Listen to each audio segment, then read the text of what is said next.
That was harsh.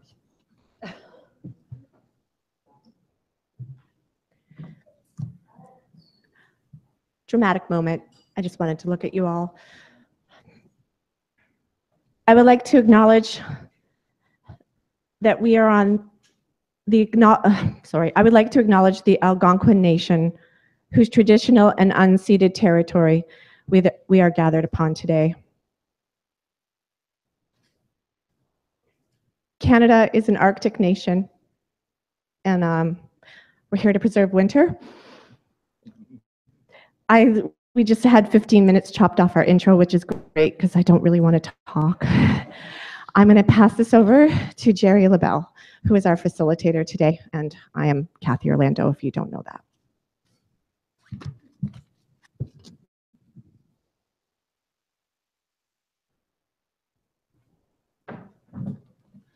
Good morning. Sorry for the harsh whistle, but you got everybody's attention, right? So welcome to day 2 of the conference. This is the educational conference. This is the most exciting part of the conference for me because I learned so much here. But we will be starting this morning. Once again, those people who weren't here yesterday, please make sure you put your name on absolutely everything you've got so nobody accidentally picks it up and you're looking for it tomorrow, okay? Or later on during the day. I think it's important. You know where the washrooms are in the hallways. So, and also there's coffee up there as well. And to begin this morning, we have a couple of people who are going to entertain us and open the ceremony for us. This is Tamara and Janice. Tamara and Janice are throat singers, and they're going to come up right now. So please welcome Tamara and Janice for me.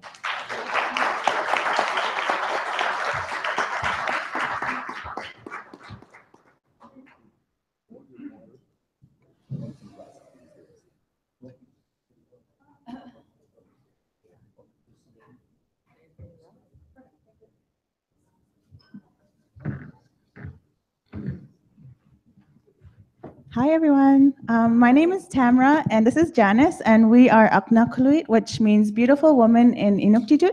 We're traditional Inuit throat singers. I'm an urban Inuk, so I grew up in Ottawa, and Janice grew up in Iqaluit. She's been throat singing for 12 years and I've been throat singing for 3 years. So traditional Inuit throat singing is done by the women while the men are out hunting, and it's done to pass time as well as a friendly competition.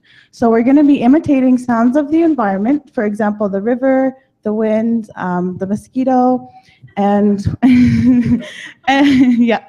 And it's going to be, so the leader starts and the follower has to make the same sound half a second later, and the first person to laugh loses.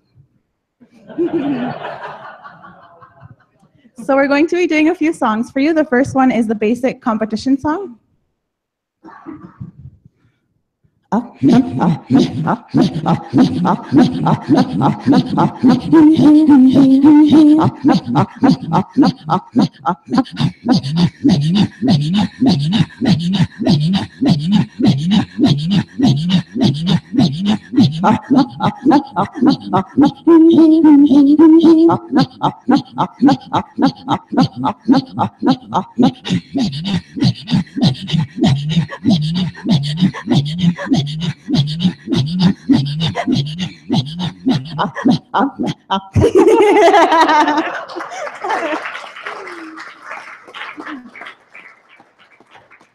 Just a little bit of history to add to it. We're really lucky that we're able to throat sing today because when the missionaries came to the Arctic in the 1950s, they thought it was a practice of the devil, so they tried to ban it from our communities. So thankfully, our elders were able to keep it alive, and we're still able to throat sing today. The next song we're going to be doing is The Mosquito.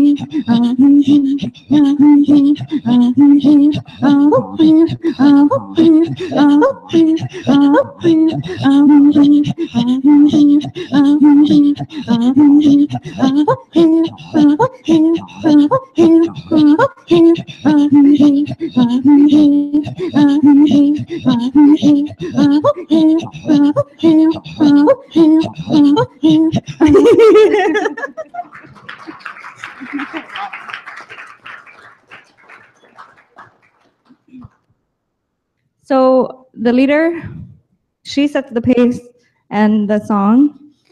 There are times where I'll make a face to try to make her laugh so that I could win the competition. And the whole part of it is just to have fun and to enjoy each other's company and then try and win. So the next one we're going to be doing is imitating the sounds of the river.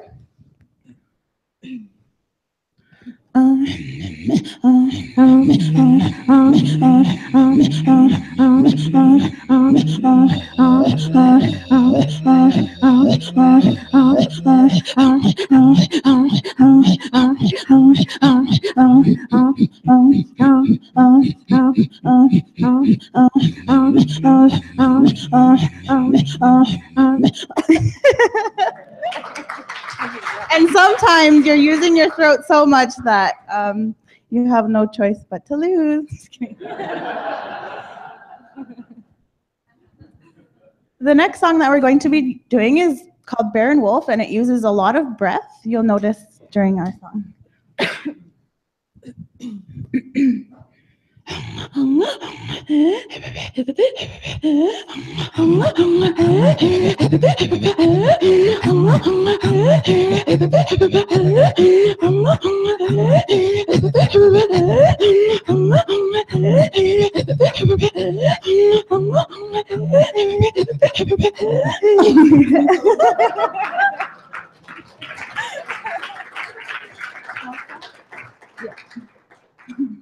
That one is a bit difficult to continue doing for a while. The next one is a lullaby, and it's the oldest known song from the Baker Lake area, and it's called the Love Song.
The next one we're going to be doing is another form of competition.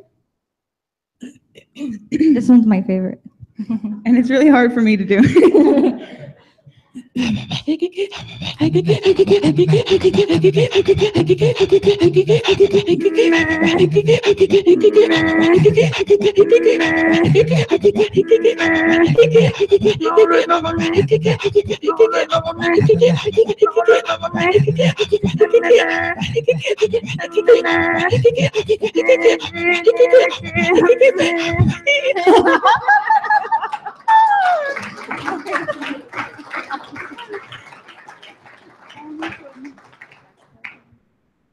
Okay, so the last song that we're going to be doing is called Qimrolopik, and the story behind this song, traditionally Inuit traveled by dog slide, and there was a dog who had a litter of puppies, and there was a runt in the pack, and they didn't think this runt would survive, but this little girl sang it this song, and it became the leader of the pack.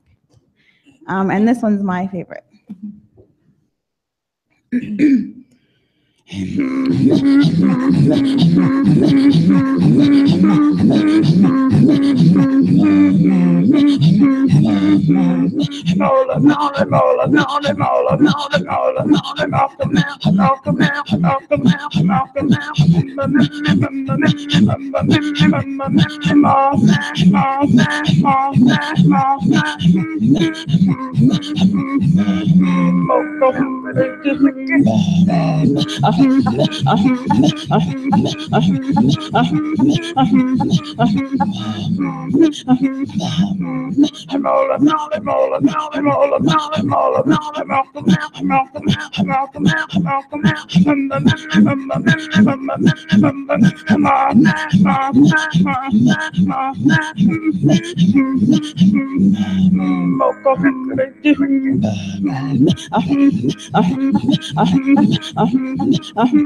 just to give you a little bit of, I guess not history, but knowledge on who we are, I'm a full-time student at Carleton University studying psychology and Indigenous Studies as a combined honors. I am vice president of the Ottawa Inuit Children's Center, and I'm working part-time in the Senate for Senator Patterson. But I'm also a full-time single parent, so I have a 5-year-old boy, and he's everything. And I'm also a professional throat singer. So I'm not gonna beat that.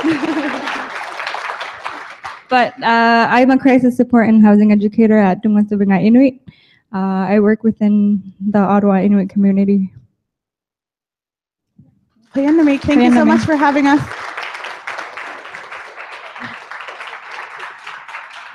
Thank you very, very much. Tamara? So, Tam, what do you do in your spare time? Thank you very, very much. I think I don't know if everybody enjoyed this as much as I did, but that was fantastic. Come here. Oh, no. Thank you.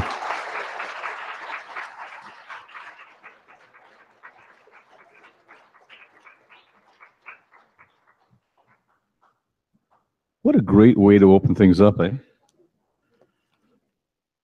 And I did something foolish. I left my pad down. I'll be right back.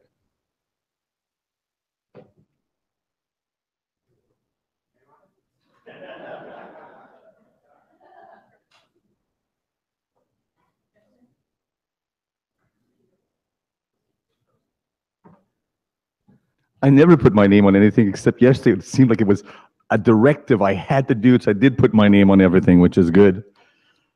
So, one other thing too is that we are going to have lunch brought in today. There'll be wraps in the back and refreshments, and that'll happen around 12:15. That's if I keep us on track. So, our first speaker is Erin Flanagan. She is the director of the Pembina Institute's Federal Policy Program. And in this role, she spearheads national policy campaigns on climate and energy issues, including on carbon pricing, electricity sector regulation, and environmental law reform, and she supports the Institute's regional priorities in Ottawa. In 2016, she was named one of Canada's top 30 under 30 in sustainability by Corporate Knights magazine, and has twice been named one of Ottawa's top 100 lobbyists by the Hill Times. Ladies and gentlemen, Erin Flanagan.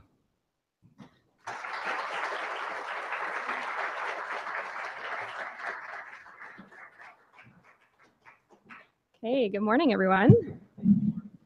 What a beautiful way to start the gathering today. Thank you so much, CCL, for making that throat singing happen. That was really special, and I'm glad I was able to be here to see it with you all. So I'm Erin Flanagan. I am the Federal Policy Director at the Pembina Institute. I think that many of you in the room are familiar with the Pembina Institute, but in case not, we are about a 30-year-old energy think tank. We were founded in Drayton Valley, Alberta. We now have offices mostly all across Canada. I lead our engagement with the federal government here in Ottawa. So What I'm going to do this morning is talk a little bit about the Pan-Canadian Framework on Clean Growth and Climate Change, which is the national framework that was finalized last year by our federal government and the provinces and the territories. So I've been given about 30 minutes to go through my slide deck, and then I think we'll have 15 minutes to talk, have a discussion, and do a bit of a Q&A. All right, so the Pan-Canadian Framework. This was a screen or a photo from the last First Ministers meeting last year where the whole thing was finalized. It was a big political negotiation, and I'm here today to tell you about the nuts and bolts of what's contained in the plan, and also to make the point that it's a really important framework for us all to support, and it positions us very well as a country to do our fair share to mitigate disastrous climate change. But of course, I have to start with the context, and I think everyone in the room is well aware of the numbers that we as a country have lost a lot of ground when it comes to reducing national greenhouse gas emissions. We have two targets as a country, one for 2020 and one for 2030. The 2030 target gets a lot more chatter and a lot more action, but we do have a target for 2020 as well, and that's still in play and something we should be thinking about in our advocacy efforts. So in order to achieve those targets, we need to really bend the curve on our national emissions to reduce by 2020 to 622 million tons nationally and 524 million tons nationally by 2030. But according to Environment and Climate Change Canada's data, our BAU trajectory without any additional policies is moving us in the wrong direction. So I think this is not news to you all, but we need to remind ourselves our historical context is not good on this issue. We like to talk about ourselves as climate leaders now, but that's not how the rest of the world sees us. We have a history of signing up for targets and not bringing in the policies in place to achieve them. And yet, with those headwinds, I'm here to say that the last year was pretty incredible, and that I think we're actually on pace to change that international reputation and to bend the curve to achieve those targets. And here's why. So last year, the Prime Minister and the Premiers met in Vancouver on March 3rd. They had a First Ministers meeting, and in fact, it was the first Ministers meeting on climate change in our country's history. They got together to talk about how the provinces, the territorial governments, and the federal government could collaborate to reduce greenhouse gas emissions. We have never had that conversation before as a country. We had provinces who were doing things, we had federal governments who were doing various things to different levels of authenticity, and we didn't have a national strategy to reduce our emissions. So on March 3rd, we got the Vancouver Declaration. This was a declaration that represented a consensus statement from all of those First Ministers.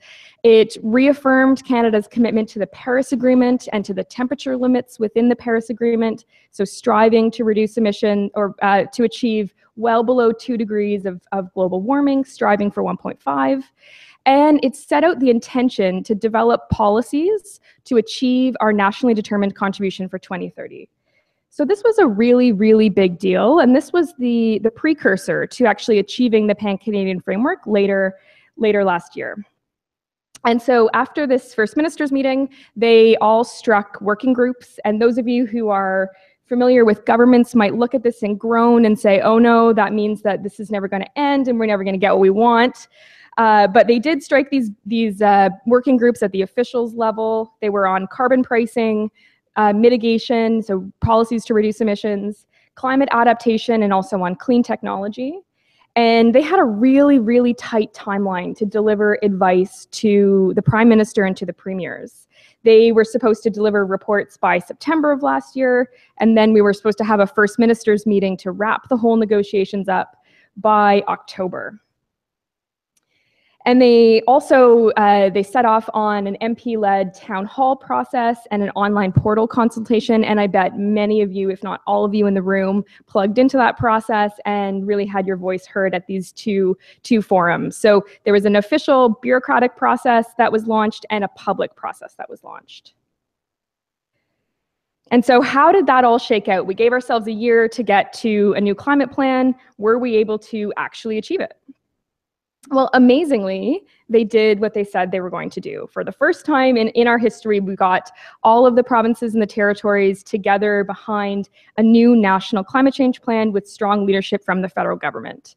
So we had our second First Ministers meeting on climate change on December 9th, and they delivered the PCF, or the Pan-Canadian Framework on Clean Growth and Climate Change.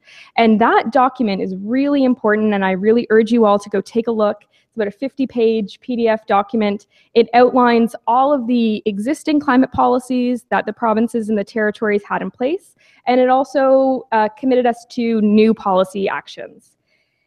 Those were the following. So we said that we would develop net zero building codes by 2020 to be adopted by 2030. We committed to a retrofit strategy for the existing building stock to be prepared by 2022. We said we would develop a clean fuel standard, actually the first of its kind in the world, basically a policy that would set GHG limits for different types of fossil fuels, and that we said would reduce emissions by 30 million tons in the built environment, in industry and transportation. That was the single largest individual policy measure within the package, and something that doesn't exist anywhere else in the world, so it's a bit of a wild card. We also said we would develop a national zero-emission vehicle strategy by 2018, which is really exciting. And there had been a number of important pre-announcements as well prior to the First Ministers finalizing this document on December 9th. So you'll recall there was a commitment from the Prime Minister in the House of Commons last October to bring in a pan-Canadian price on carbon. There was a commitment to reduce emissions from oil and gas methane by 45% by 2025. We made that commitment back in the good old days when Obama was in the White House and Peña Nieto was, well, still is the Prime Minister of Mexico, and they came to Ottawa and they finalized the North American Leaders Summit Climate and Energy Declaration. So that was a methane commitment that was reiterated in the Pan-Canadian Framework, which is great. We said we would phase out coal-fired power by 2030, which is really important, phase down HFCs, and we would also reduce emissions via the Clean Fuel Standard. So that's our PCF constellation of policies, and these were all finalized and announced to the public as a big package at the end of last year. They also committed to creating an oversight and accountability structure in the PCF, which is incredibly important, and I would encourage all of you in your meetings with members of Parliament to ask them about how that work is going. This is the type of change that we need as a country to create a governance model around climate action to ensure that we don't just make commitments and then walk away from the table and not get them implemented. So this oversight and reporting requirement, we haven't heard a lot about it since last year, but it is really important from a governance perspective to make sure that we continue in this vein of strong climate action. Just a few words on the carbon pricing benchmark, and I know this is something that is near and dear to all of you, but just to refresh our memories, so the federal benchmark that was announced last year, it was a national standard, so 80% of the country already had carbon pricing policies in place. So really, the federal government did an important thing. They normalized carbon pricing all across Canada, but the provinces get a lot of the kudos for having done this well in advance of this national standard. There's two options for compliance with the national carbon pricing approach. There's the carbon tax compliance track, so either $10 a ton in 2018, raising to $50 a ton by 2022, or there's a cap and trade approach where those jurisdictions need to decline their emissions by at least as much as our target, which is 30% below 2005 levels by 2030. I think this is really important because it gives the provinces and territories flexibility to do carbon pricing as they see fit. And given our history of the provinces really showing leadership on this well in advance of Ottawa showing up at the table, I think it's important we recognize that they should be the masters of their own destiny, and they should have a couple different options to ensure that their carbon pricing system works for them. And of course, there's the referee role for the federal government. So if any province or territory doesn't have a system in place by 2018, then the federal government says, well, we're going to be the bad cop, and we're going to show up and we're going to impose a system because we gave you lots of warning, and if you're not serious about it, well, they'll exercise their constitutional right to regulate greenhouse gas emissions. And I expect that we will see some developments on this over the next little while because, of course, former Premier Brad Wall has said time and time again that Saskatchewan will not put a price on carbon. So I expect that next year we'll see a bit of a constitutional fight between Ottawa and Saskatchewan on bringing in this national carbon pricing approach.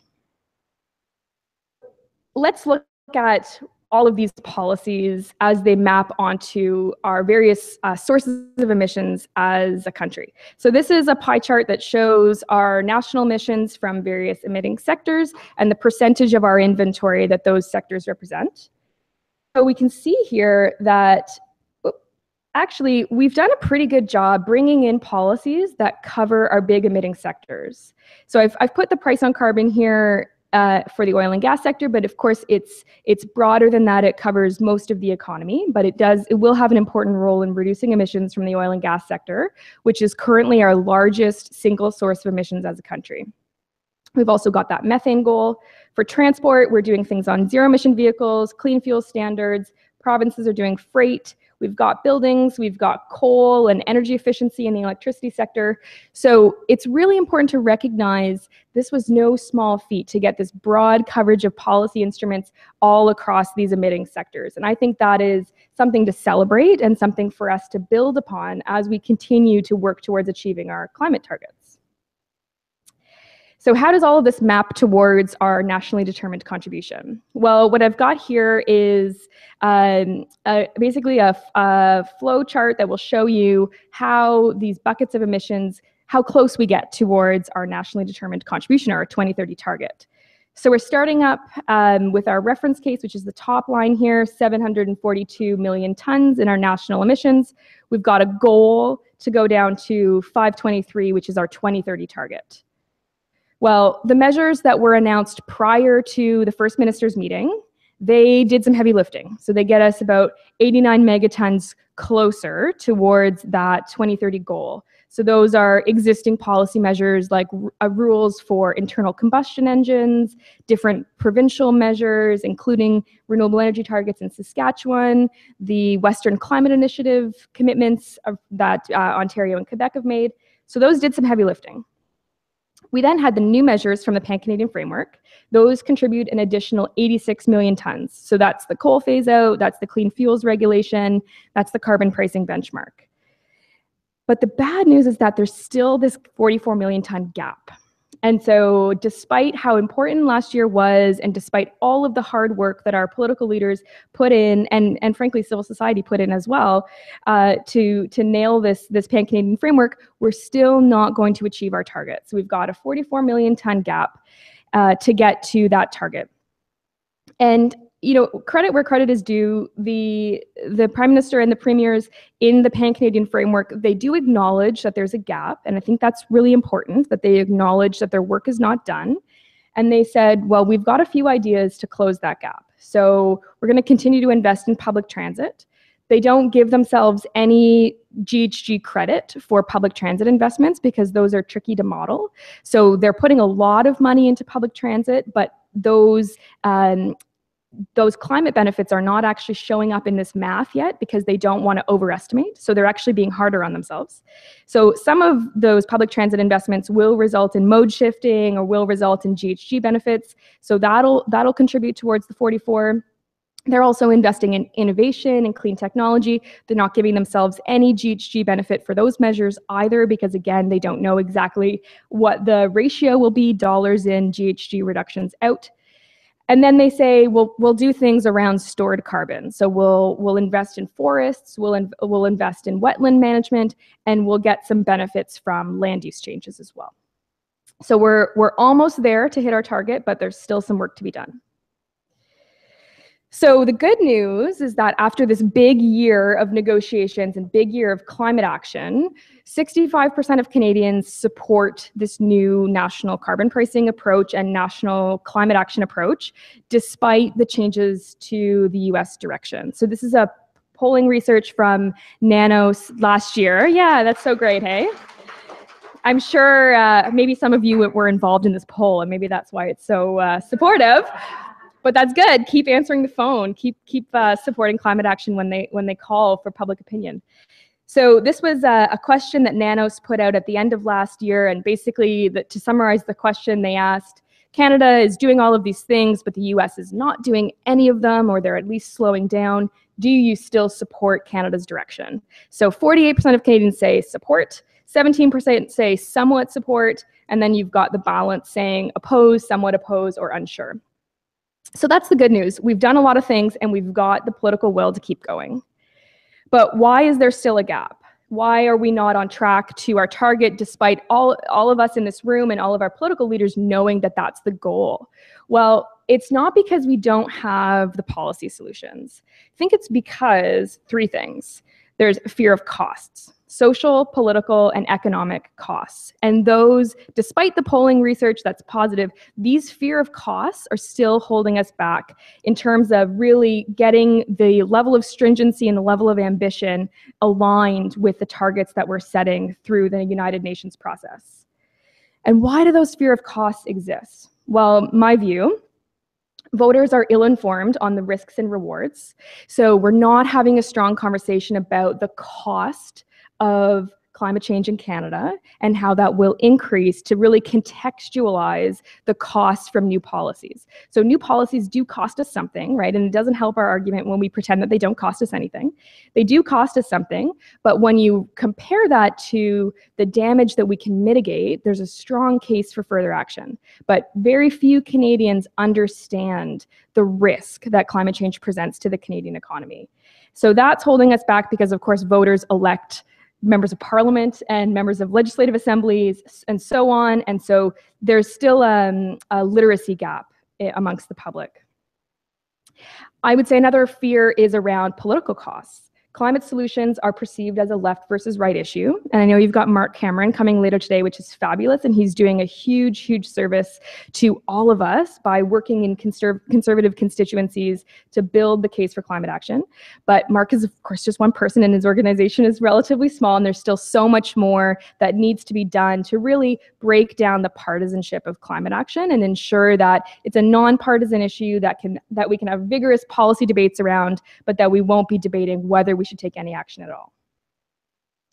And I would also say that there's another cost here that gets a little bit less attention. And I think this cost breaks down sort of in two ways. So I would say our political negotiations, though they've been very important, have deliberately avoided two of the most meaty and most important questions that should be really seizing policymakers. Those questions are, at what rate do we expect different regions and different sectors to contribute? So do we expect them all to reduce at the same amount? Do some sectors reduce first? Do some sectors get a free pass until a certain date? We are not having this conversation as a country, and we should be. And the second question is around equity, and that could be domestic equity, so how much is a region impacted versus another region. It's also international, so how much does Canada do versus a small island state or a least developed country under the UN framework. So if equity, doing our fair share, and cost effectiveness are in tension, what is going to win? Do we skew towards equity, or do we skew towards cost effectiveness? We are not having a really fulsome conversation about this, and that will ultimately, I think, hold us back from additional policy measures. So these are three types of costs that I think we all need to really reflect on and try to integrate into our work as we continue to advocate over the coming years. And just a few words about why these costs exist and why climate action in Canada is kind of a complicated thing to do. Well, we are a complicated federation, we are a highly decentralized federation, and we have disparate interests. So that makes talking about climate action in a country like ours really, really messy. And that's why you get some of the salacious headlines that talk about winners and losers and put provinces against each other. So in order for Canada to hit its 2030 target and more broadly to decarbonize its economy under the Paris Agreement, all of our provinces and territories need to contribute. So decarbonize, but the frank reality is that some provinces matter more for national success. So again, this is a pie chart that shows where our national emissions come from.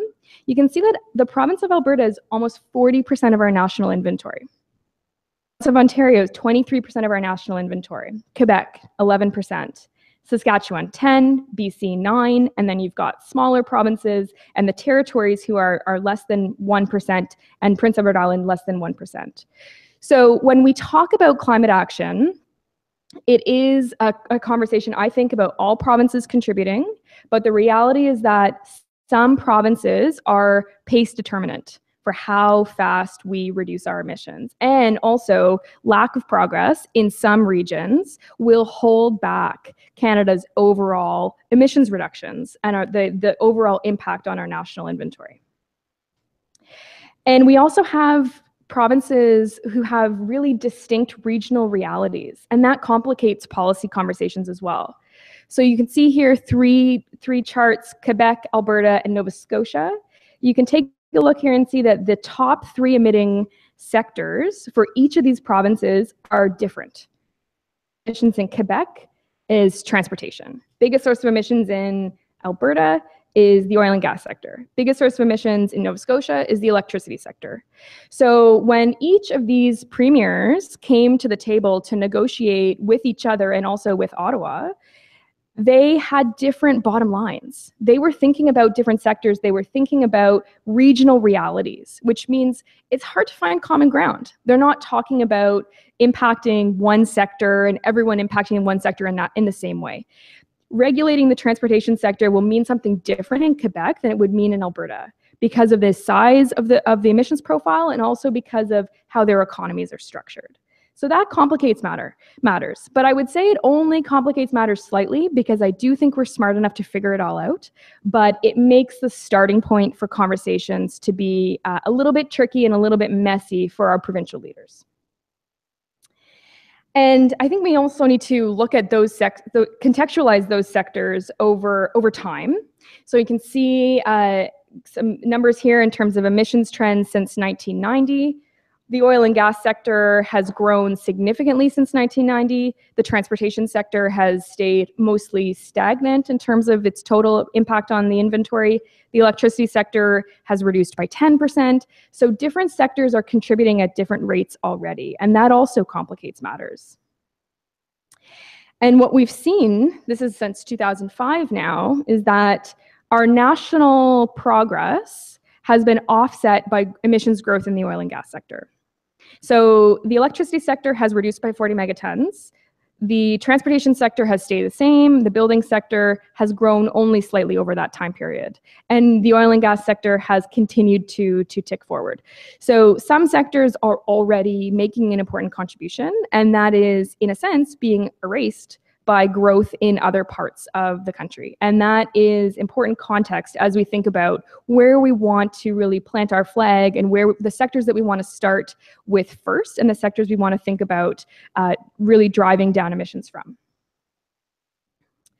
So last year, to inform the policy discussions, my colleagues and I released a report called Race to the Front.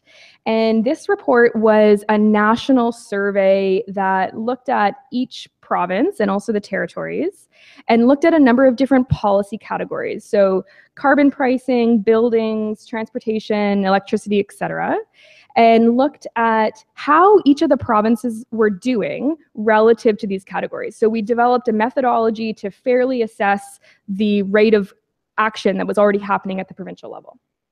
Well, we think it was fair. We didn't hear too much negative feedback, so I think they thought it was okay too. So what we did was we developed a traffic light system. So we thought, all right, if a province is doing something that is really exceptional, we'll give them a green light. If a province is taking some action, but it's really not bending the curve or it's really not ambitious enough, we'll give them the yellow light.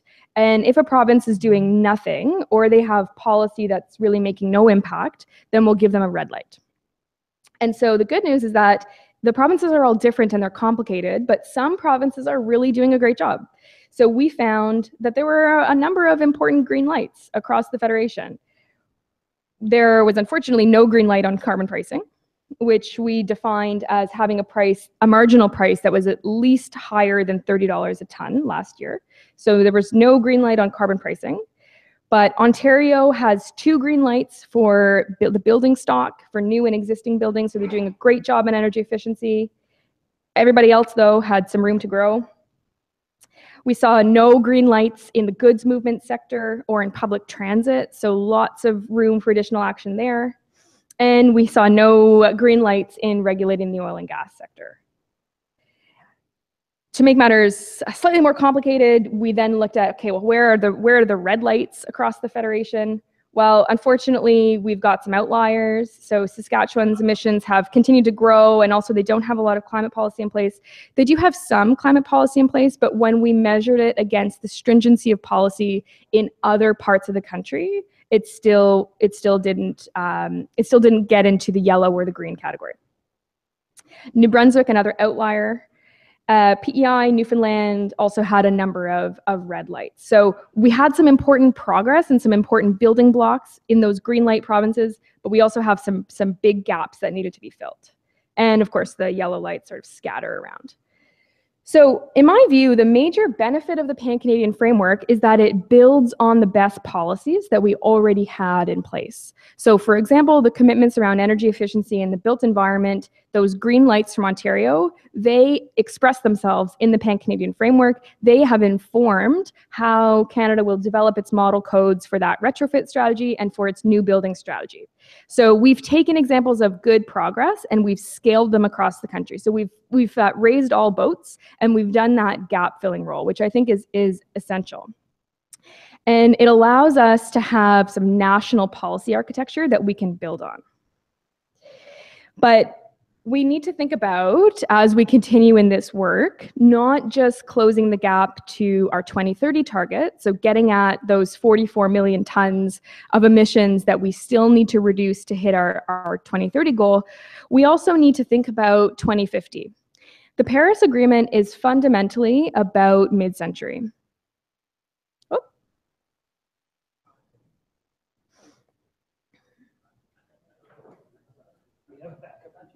Oh, it's okay. Well, I'm almost done.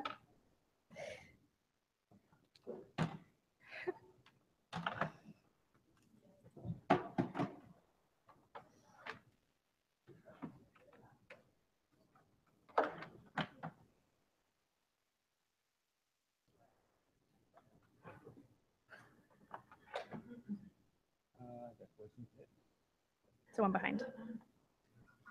Yeah. Yeah, this is amazing IT support. Good job. Thank you. Okay, I'm just gonna go. Oops, I might have ruined it. Sorry. Sorry. Sorry. That's all right. It's coming.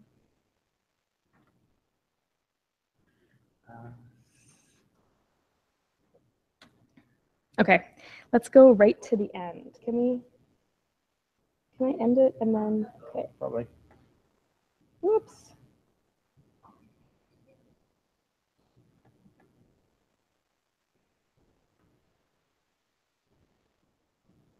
Not used to PCs. Yeah. Okay, here we go. You can see we're close to the end. I could probably do this part from memory. No, did it work? No, it didn't.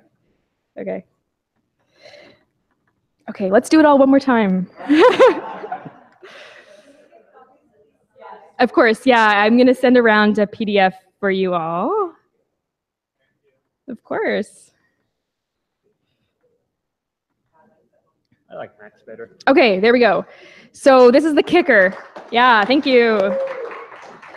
So the Paris Agreement is fundamentally about 2050, and we as a country are spending a lot of time talking about 2030.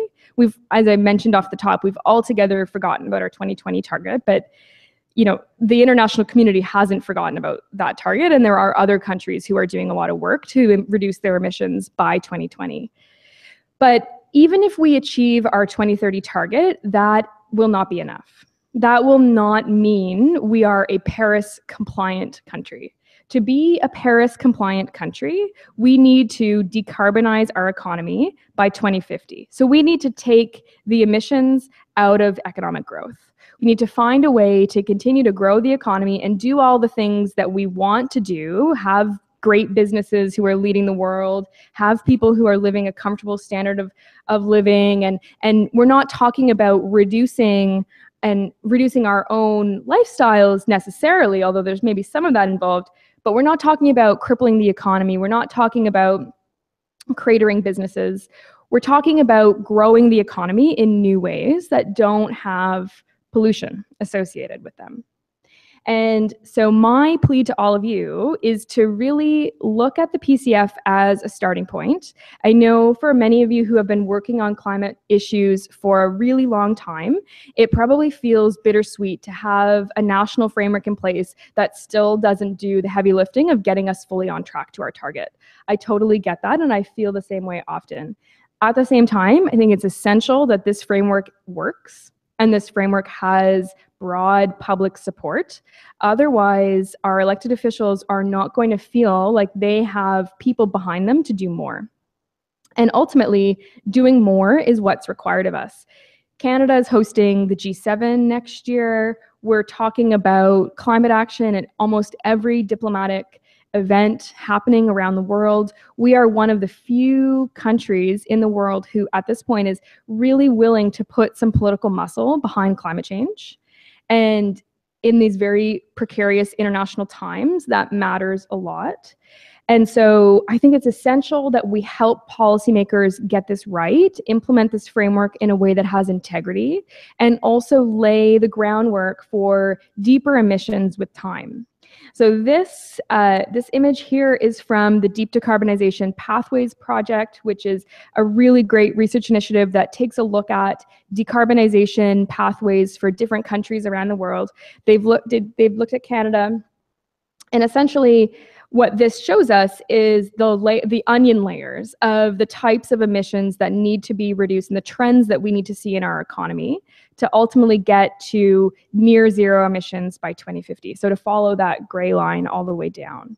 And the PCF gets us, I think, moves us forward as a country to be better positioned to get at this level of ambition. It, of course, on its own doesn't get us there. But when you're talking to elected officials, I urge you to congratulate them, even though that might feel tough, for having done this, because they've never done it before. This is new muscle memory for them to bring in climate policies and really be smart about that. So they deserve some kudos, but they also deserve a push, because really it's ultimately about 2050. So my final points to you all. I think, and I think many of you think as well, that Canada should lead the fight against climate change around the world. Yeah. We have the technical capacity, we have the economic capacity, there's a moral imperative here. We should be leading this fight, but we need national policy architecture to lead the fight. It's really about what we do at home. There's also an important conversation about climate finance and the amount of money that we send to least developed countries and small island states through the Green Climate Fund and through other mechanisms, but I'm talking about the policy architecture. So in order to lead the world in this fight, we do need to have national architecture that aligns with our targets. So our job is to make sure the PCF is successfully implemented and that governments continue to bring more ambitious policies forward so we can actually do good on that commitment to lead the world on this issue. Thank you so much.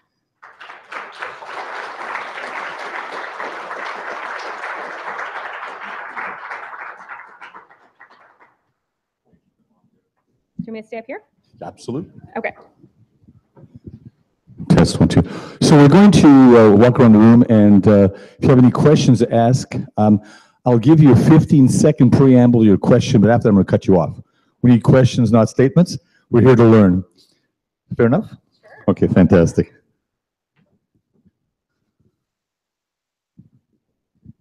Hi, thanks. Big fan of the Pembina. Do any of your figures include the export of greenhouse gases via commercial aviation and bitumen pipelines? Okay, two great questions. So international aviation is actually not part of the Paris Agreement. So emissions from your flight to Frankfurt or your recent, trip to Cancun, They are, even though you're Canadian, those are not part of Canada's inventory. They're not part of any country's inventory because they're not associated with a country. They're international space. So no, international emissions or aviation emissions are not captured here. There is an organization called ICAO, the International Civil Aviation Organization. They actually have offices in Montreal, for those of you who are from Montreal. That is the organization that is tasked under the UN to produce an agreement to reduce emissions from aviation. And they've made some progress in the last year, but it is an important gap in the existing Paris Agreement architecture. And on the issue of bitumen pipelines, again, the answer is no. So emissions from extracting bitumen in Alberta or in Saskatchewan, those are captured in our national inventory. But any emissions that occur from combusting fossil fuels that we trade with our trade partners or we export elsewhere, those are captured in those other countries' emissions inventories. So for example, a heck of a lot of our oil goes to the US. The emissions from extracting the oil and to some extent transporting the oil and refining the oil in Canada, those are in our emissions profile. But the combustion of those fossil fuels, if they're combusted in the US, it's in the US emissions profile. Thank you. I've been asked by a number of people already, are you going to be sharing your slide deck with us? Yes. Yeah. Okay, thank you. My question is along the same lines. I was going to ask you how we can get to, you mentioned 44 megatons is the gap. Mm-hmm. Yeah. How can that gap go down to 44 when we're still developing? Alberta will be expanding until 2030. Nova Scotia is exemption from coal till 2030. Mm-hmm. So how can we possibly get down to those targets? I've seen Yeah. other numbers which show a huge gap. In fact, almost the same as it is now. Mm-hmm. Well, so the carbon price that's been agreed to by the provinces, territories, and the federal government only goes until 2022. The national benchmark, $50 by 2022. We're talking about a 2030 target here.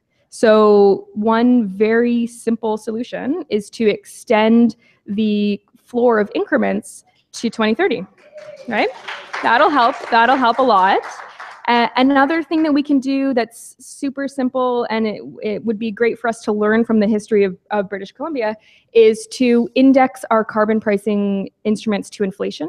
So in BC, the carbon tax was not indexed to inflation, which meant that when the government froze the annual increments, it was actually falling in real terms for those years. And again, if the $50 price plateaus in 2022, it would be great to see that indexed to inflation so it at least stays as a real price of $50 for all those years afterwards and doesn't fall in real terms. So there's lots of things we can do. We can also max out our methane emissions reductions. Methane emissions from the oil and gas sector are really cheap to reduce compared to other policies, on the order of $3 a ton. Compared to $50 a ton, there's a great case to be made that we should be phasing out methane emissions. Just like we talk about phasing out coal-fired power, just like we talk about phasing out HFCs, we should also phase out oil and gas methane emissions. Thank you very much. You've talked about ways of reducing carbon emissions. Unfortunately, the carbon stays in the atmosphere for hundreds of years. Is there any discussion around sequestering carbon from the atmosphere? Yes, well, lots of academic literature in this space, lots of public funds in some countries going towards carbon sequestration and also carbon utilization, so re-injecting carbon into different industrial processes. We've got some good examples of that kind of innovation already in Canada.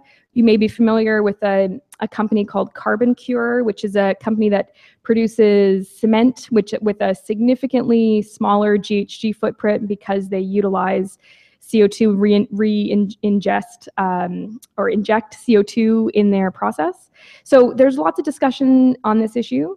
I would say that not a lot of progress in terms of real world deployment. And so if that's something that you feel really strongly about, it's something you should probably talk to your MP about. Thank you. Mhm. Oh, thank you. Sorry. Thank you very much. That was really informative. Just two questions. One of the things that we're going to be doing or asking our MPs to do or the government to do is to extend that carbon price to 2030. And but I'm curious, that would take it to about $150 per carbon ton. In your analysis, what is the optimal number or amount that should be reached? And the question I have is around, I know that you're talking about risks. A lot of people don't understand the risk about the economic impacts of climate change. But how about the economic risks of not being tapped into the growing clean energy economy? Yeah. And I mean, I think that in our conversations with conservative MPs, I think that kind of startles them or it captures their attention. And I'm wondering if there's been any dialogue or thinking or research on that. Yeah, great. Okay. So what is the optimum carbon price? This is the question that has seized Canadian policy wonks for like how many years, right? And I mean, Ecofiscal has some views on this, and I think you might get a little bit of insight on this from their perspective next. But I actually think it's the wrong question. So I do think that, if we were just starting from a chalkboard, we could talk about what is the appropriate price to bend Canada's emissions down to hit that 2030 target and to get those deeper reductions by 2050. And it would be a startlingly high number, right? It would be on the order of 150 by 2030, and it would be significantly higher than that by 2050. But the reality is that even though from a chalkboard perspective, one policy instrument, a carbon price, is the most effective and efficient way to reduce emissions, Canada is not a chalkboard, and it's never going to be a chalkboard. So there are other regulations that exist, and unless we all deploy all of our energy to get those regulations repealed and replaced with only a carbon tax, I think it's a bit of a distraction to focus on just one price. Also, because there are two different compliance tracks with the federal approach, right? So there's the trade approach, and then there's the tax up to $50. And the marginal price under those two instruments is going to be different. So the $50 is an express price under the approach that we'll see in Alberta, we'll see in BC, and we'll see in other jurisdictions. But the trading instrument under Western Climate Initiative allows for the purchase of credits to reduce costs. So the number is not going to be the same. And this is to the point that I made earlier in terms of those three buckets of costs that are really holding us back. I think this issue of equity and perceived fairness of approaches is something that is quite concerning, and I think is something that will hold us back going forward, because you can all think about a future where the premiers sit around a table and they say, well, my carbon price is $50 and your carbon price is only $18, therefore I'm a climate leader and you are not. Even though the $18 approach might have other investments that are reducing emissions outside of the carbon price. And we need to be much more sophisticated, both as advocates and as policymakers and elected folks need to be much more sophisticated about the overall cumulative effect of different measures together. And we need to be looking at, again, this question of which rich regions, and are there some sectors that we need to be looking at and spending more attention on. So I'm dodging your question a bit, but just to say, I think it's really, really complicated. And you had another question about sort of clean tech and competitive advantage. I agree. I think this is a really strong frame for us all to be talking about our work in. I often talk about Canada's competitive advantage, which could be around clean tech IP, which could be around exporting clean energy solutions to other countries. It's not one for one in terms of exporting fossil fuels and exporting clean tech. So it's not totally fungible, but I think it's important for people to realize that there is an opportunity for growth around clean technology. So I agree, it's a good frame, and I think we should continue to use it.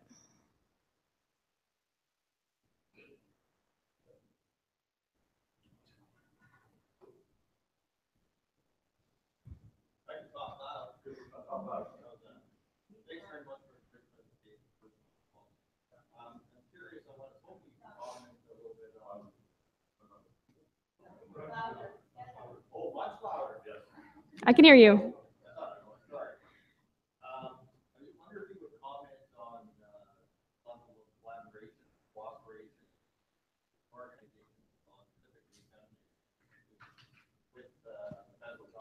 Mhm.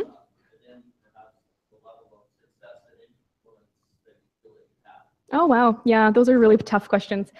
I mean, we talk to the federal government as often as they want to talk to us. So we're knocking on their door probably more than they want to hear from us. Over the last year, through the course of these negotiations, because my organization has a regional model, we were talking to Alberta, we were talking to BC, we were talking to Ontario almost as much as we were talking to Ottawa.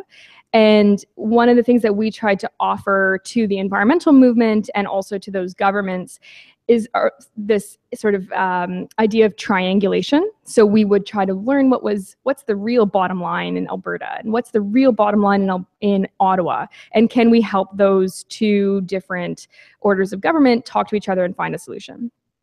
So we tried to play that kind of triangulation role. In terms of ongoing collaboration, so each of these policy buckets are currently being implemented, and so there have been ongoing opportunities to collaborate with the federal government on the rule writing process. So for example, I was part of a technical working group that spent a lot of time looking at the coal-fired power regulations and how we might amend those to accelerate the phase out and also frankly allow for a little bit of conversion to gas-fired power from those existing coal assets. So there's opportunities to stay involved. And in terms of the level of impact, I mean, it's a really important question, and it's again one of those questions that I wrestle with a lot, and I don't know exactly where I fall. I think that my organization and also all of your organizations have had impact. We wouldn't have the Pan-Canadian Framework if we didn't have people knocking on doors of elected officials, institutions putting out research, really driving the agenda. So I think we get to pat ourselves on the back for this thing having happened a little bit. And I mean, I think that we can all be more sophisticated in how we engage with governments. I think ultimately, towards the end of last year, the negotiations became very political. And so there were fewer and fewer opportunities for outside groups to really influence their direction. But nonetheless, I think we had an impact. And I only hope that we can continue. Thank you.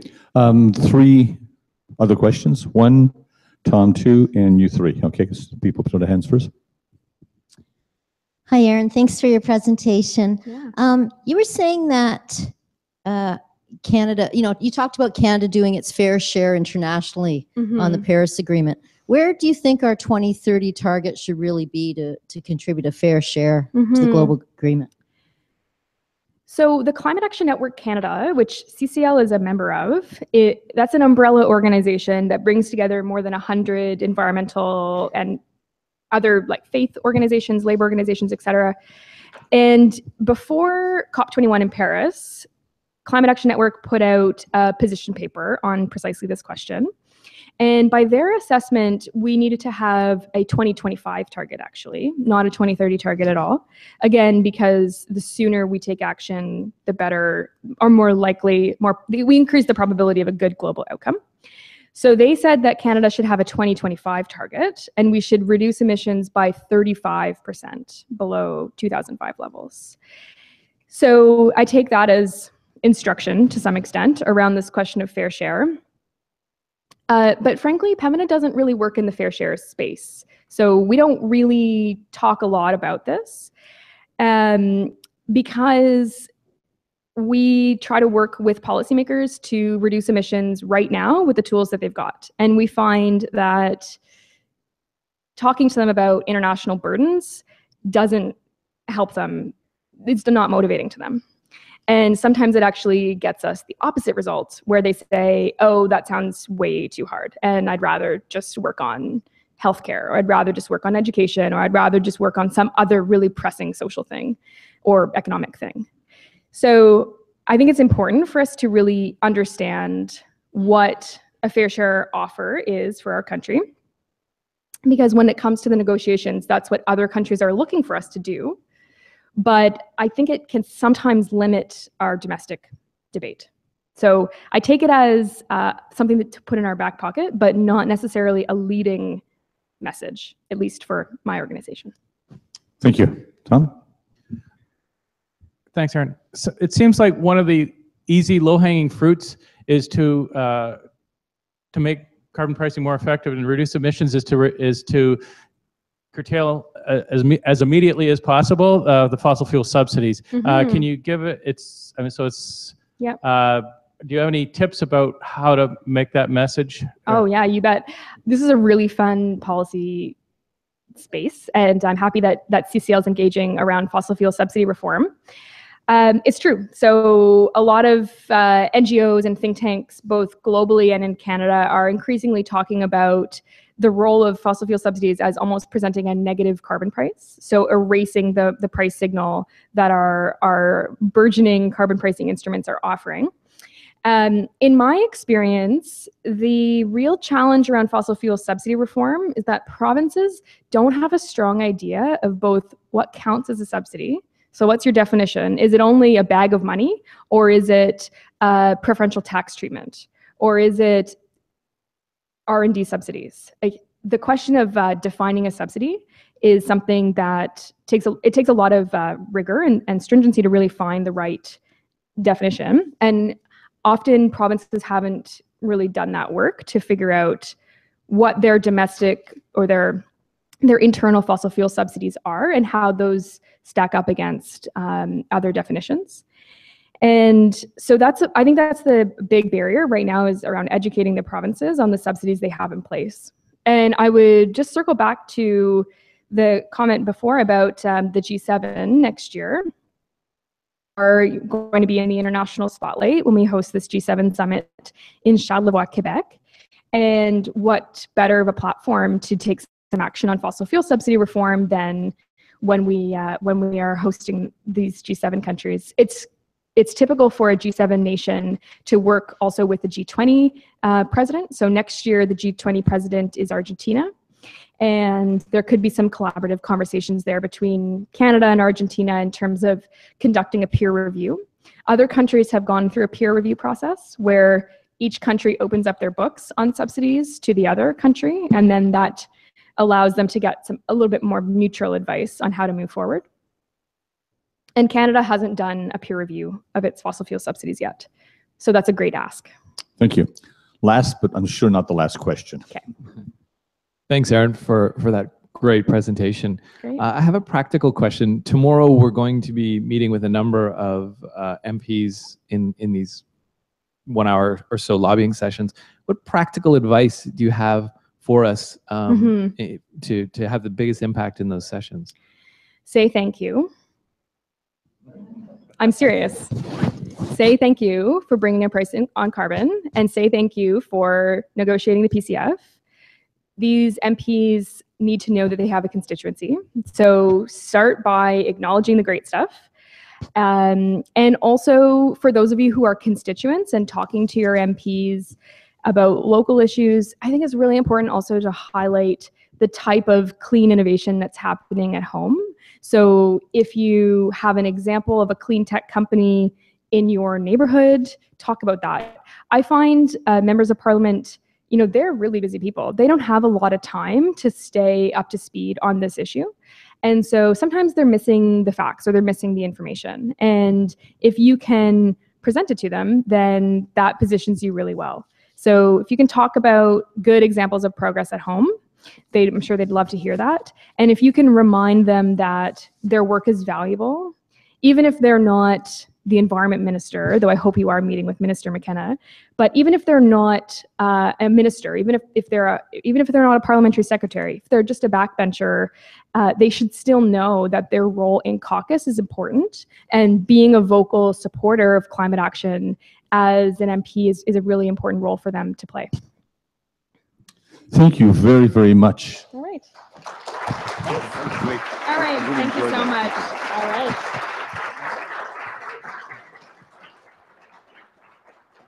I really appreciate that. That was great. That's good. Very good.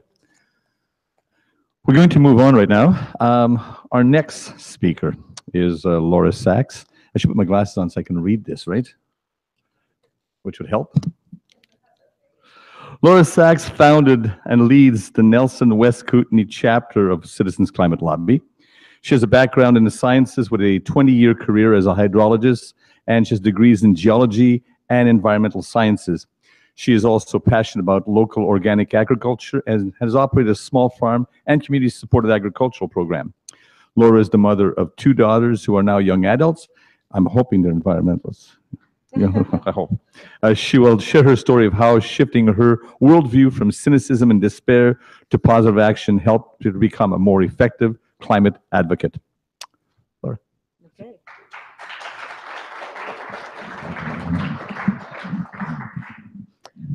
Well, thanks for that. And I'm wedged in here as a random story amongst our amazing speakers today. And the original intention was to have a few stories sprinkled in during the day, but it looks like I might be the one.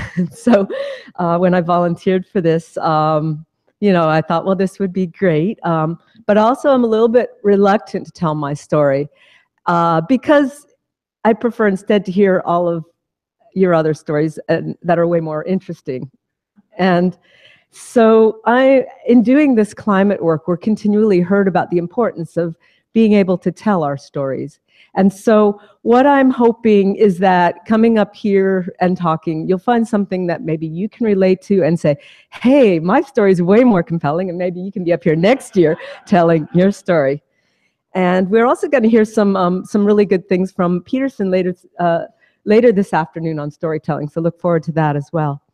And also you might have sensed that like getting up here and telling my story, I'm not like super comfortable with, because at CCL we're really good at getting outside our comfort zone. So I just wanted to sort of remind you that as we make our baby steps doing things that we might not be comfortable for, it actually is, it is important and makes a difference. And so anyhow, earlier this year I took a course called Storytelling for Change. And I'm going to expand on a story that I created for that, and then a little bit after that as well. And we were asked to focus on one particular moment that we could think of that was important for change. So when you're developing your stories, maybe think of that as well. And so this is that particular story. I'm sitting here on a bench overlooking the confluence of the Kootenay and Columbia rivers. I'm mesmerized by the ever-changing patterns where these 2 rivers join. It's a beautiful spring day. The air is fresh. The sun is warm as it filters through the bright green new leaves. There's a family of geese, and they're floating along the back currents along the shoreline. The air, it smells alive, full of the season of abundance and unlimited possibilities. I'm here at Selkirk College in Castlegar, and I'm taking a renewable energy intensive, a 6-week class. Climate change is weighing heavy on me, and so I'm taking this course to see how I can be involved in solutions. The content has been stimulating, but equally so are these young classmates of mine, most of whom are in their mid to late 20s, and are really optimistic about life still. And it really contrasts to my feelings of despair and cynicism. They're not jaded yet by the world. And instead, I'm feeling, in this really helpless state about climate change. I've known about climate change for a long time, since I worked on my master's degree in the late 1980s. And for a number of years, it was looking like our governments were going to solve this problem.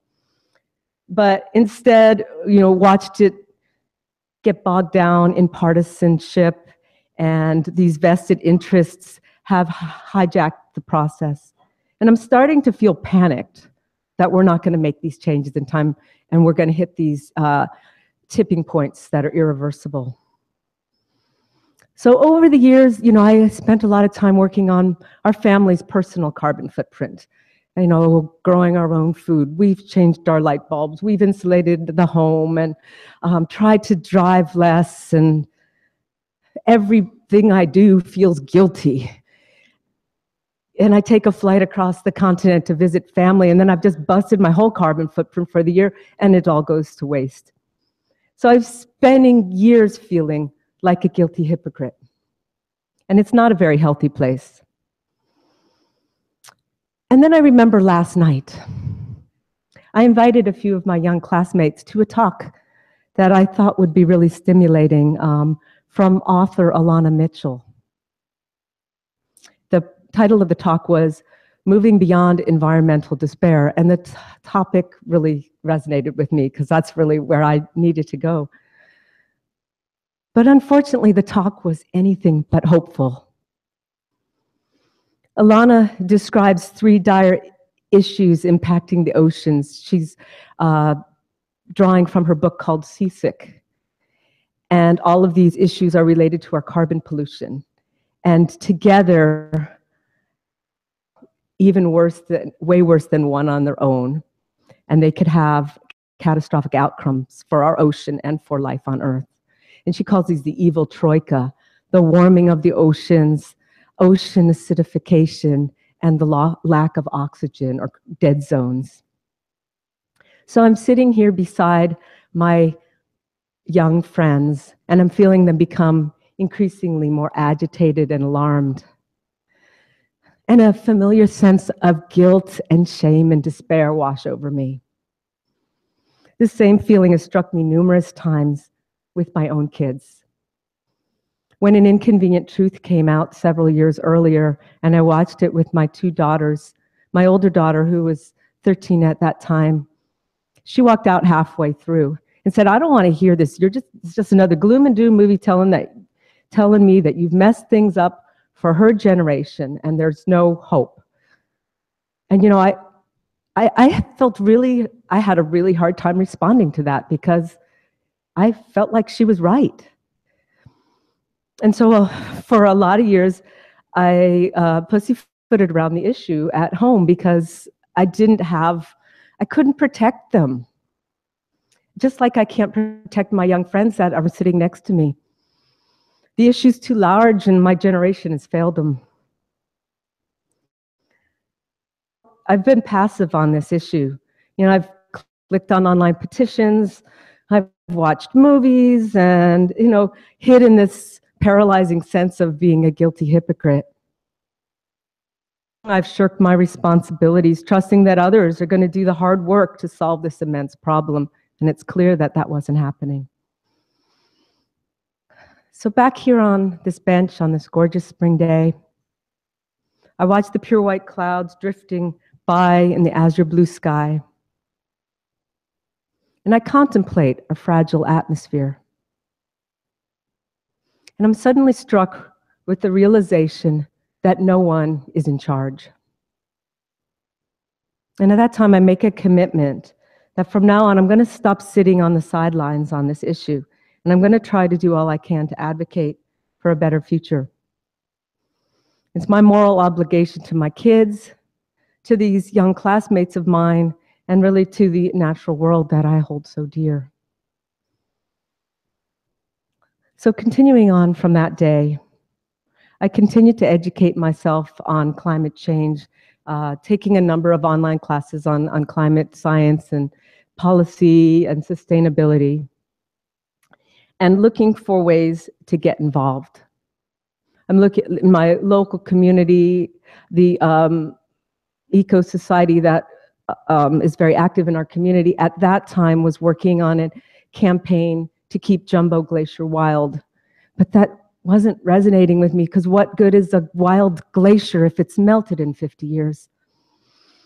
So I got on a climate scientist, Dr. James Hansen's newsletter, and one of his newsletters mentioned an organization called Citizens Climate Lobby. So I looked at their website and thought, well, yeah, there's some interesting work that's going on. And I really loved the two goals of creating political will for a livable world. That sounded very admirable. But it was that second goal of empowering us to reclaim our personal and political power that really resonated with me. So then I explored further, and it looked like just another organization in the U.S. doing some great work. And I was just about to close out the website, and I clicked on that video again and at the end they're panning across the people that are sitting on the steps of the U.S. Capitol, and right there at the bottom is a little Canadian flag. I think it was Tom, And if it wasn't for that little Canadian flag, I probably would have just closed out the website and gone on with my life. But instead, I looked a little further and I saw a link to CCL Canada. And then I explored where chapters were. Lo and behold, there's a chapter information right in Nelson, where I live. And so I found out later that was wishful thinking, but I clicked on I clicked on the link and there was the contact information. I thought I was contacting someone local, and I get an email back almost right away from someone named Kathy Orlando saying, call me. And then I looked at it's the national manager of Citizens Climate Lobby. I'm like, what kind of organization has a national manager contacting every potential volunteer? And I'm sure that a number of you have had this experience as well. And after that conversation, you know, I was hooked. I wanted to get involved, and the first national conference and lobbying days was happening not long afterwards. But she didn't push me; she just mentioned it casually, and I am back in my mind trying to figure out how can I make this happen. So I was able to fix my schedule up and make it here for that. And the rest is history. I've started a local chapter in our area, and I'm so grateful for the positive, committed people that have been drawn to CCL from my community as well as from all across the country. We work together in a respectful and a committed manner, and I think we model the way that we would like to see our governments act and work. So I wanted to say thank you to Kathy and to all of you people at Citizens Climate Lobby.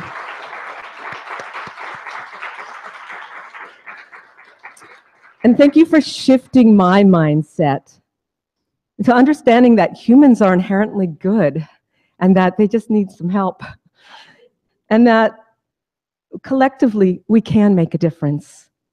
And that actions, positive actions, can't come from a place of despair and cynicism.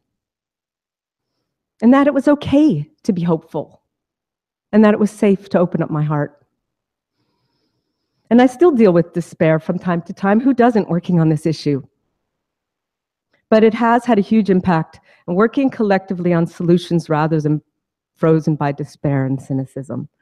And I wanted to end with a quote by Catherine Hayhoe, climate scientist and communicator that I know a lot of you know well. And I had this on a Post-it note on my desk for a number of years where I was trying to change my mindset. When coming from a place of fear, we're thinking of ourselves. And when coming from a place of love, we are thinking of others. So thank you.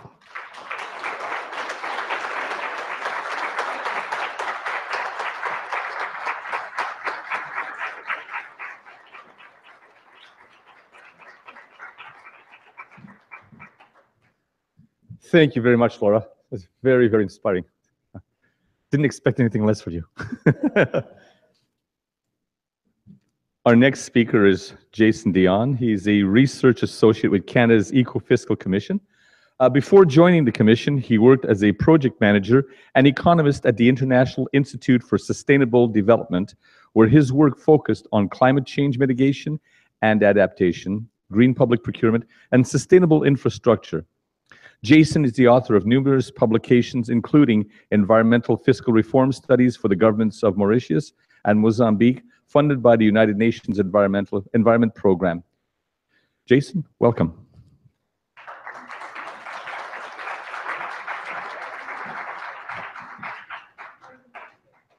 Thank you very much. Here we are. Sure, no problem. How's everyone doing so far? Good. All right, so just while we're waiting, maybe I'll just start with a... Oh, yeah, Shorty There we are. Is that better? Okay. So maybe while we're just waiting for the presentation slides to come up, I'll just give a little brief overview of Canada's Eco-Fiscal Commission. So for those of you who aren't aware, the Eco-Fiscal Commission is a group of 11 kind of well-known economists in Canada from government, business, and civil society that sort of bring their weight and credibility to environmental issues. And in particular, they're focused on areas where there's room for outcomes and policies that are both good for the environment and good for the economy. So carbon pricing is actually obviously a kind of a big part of that. So I'm here to talk about some of our work on carbon pricing, and in particular, a report we had that came out this spring on genuine complements to carbon pricing. So what other policies might be necessary? Can I help? Let's see.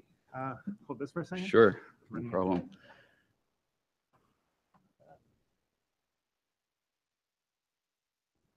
Here we go.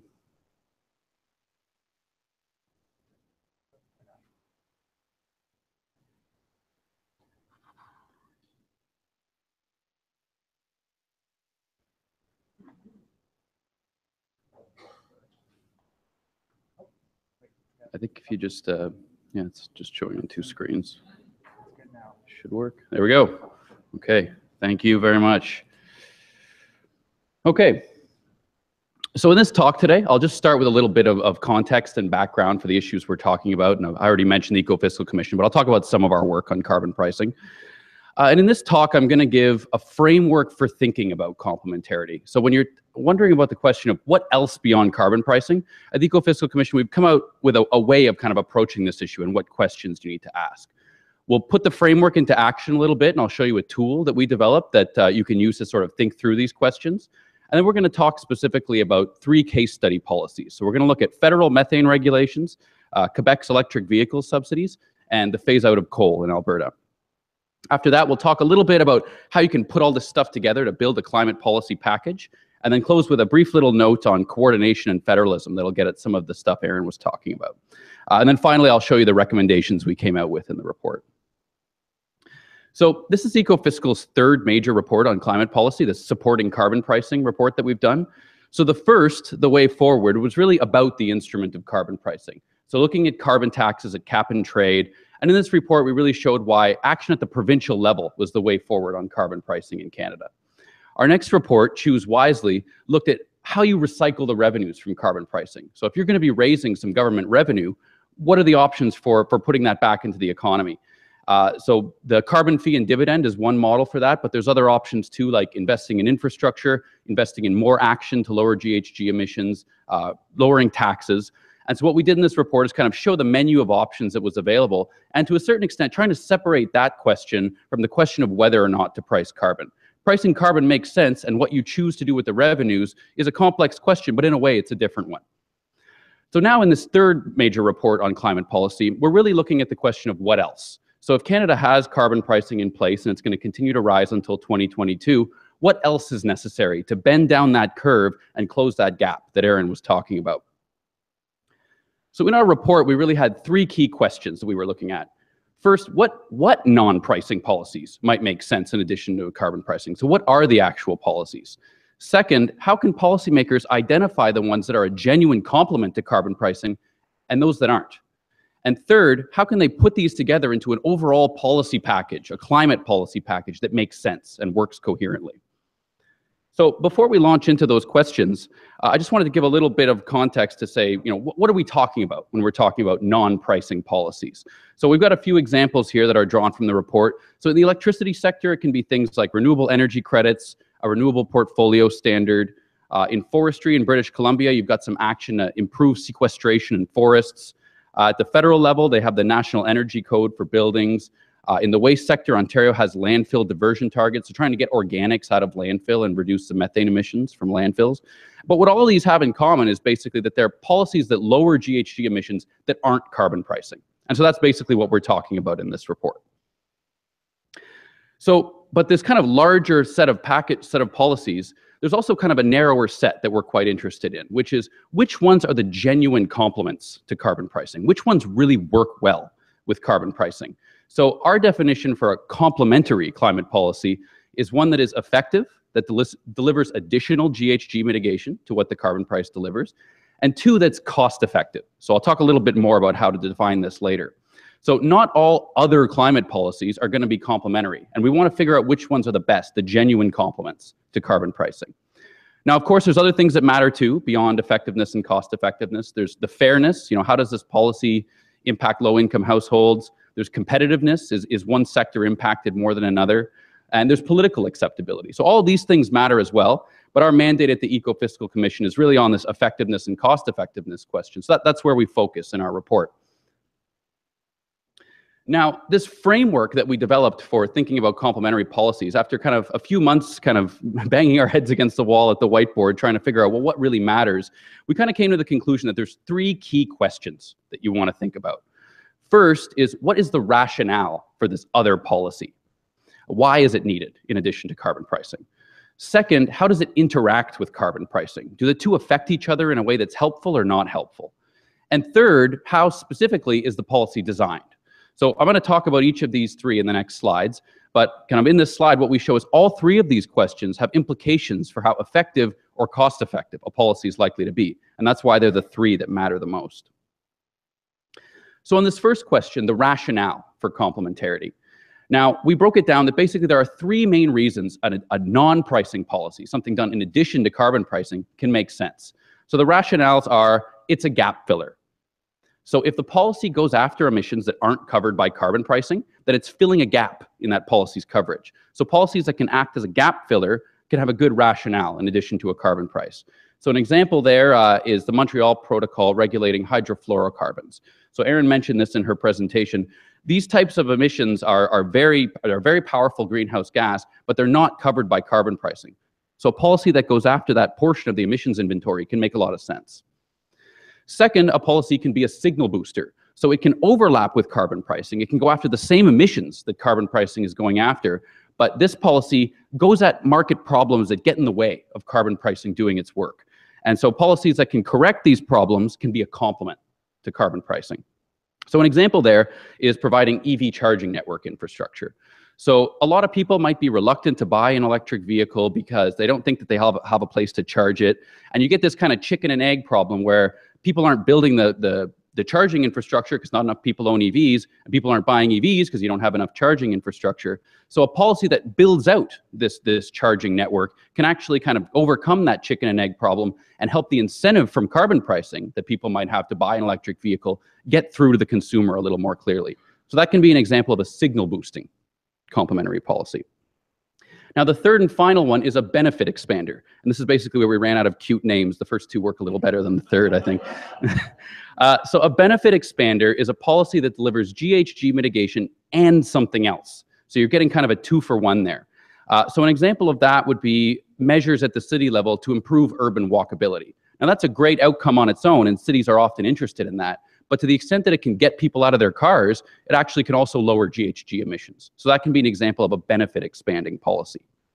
So these are the three rationales that we lay out in the report for what might make sense in addition to carbon pricing. And it's important that a non-pricing policy has a clear rationale.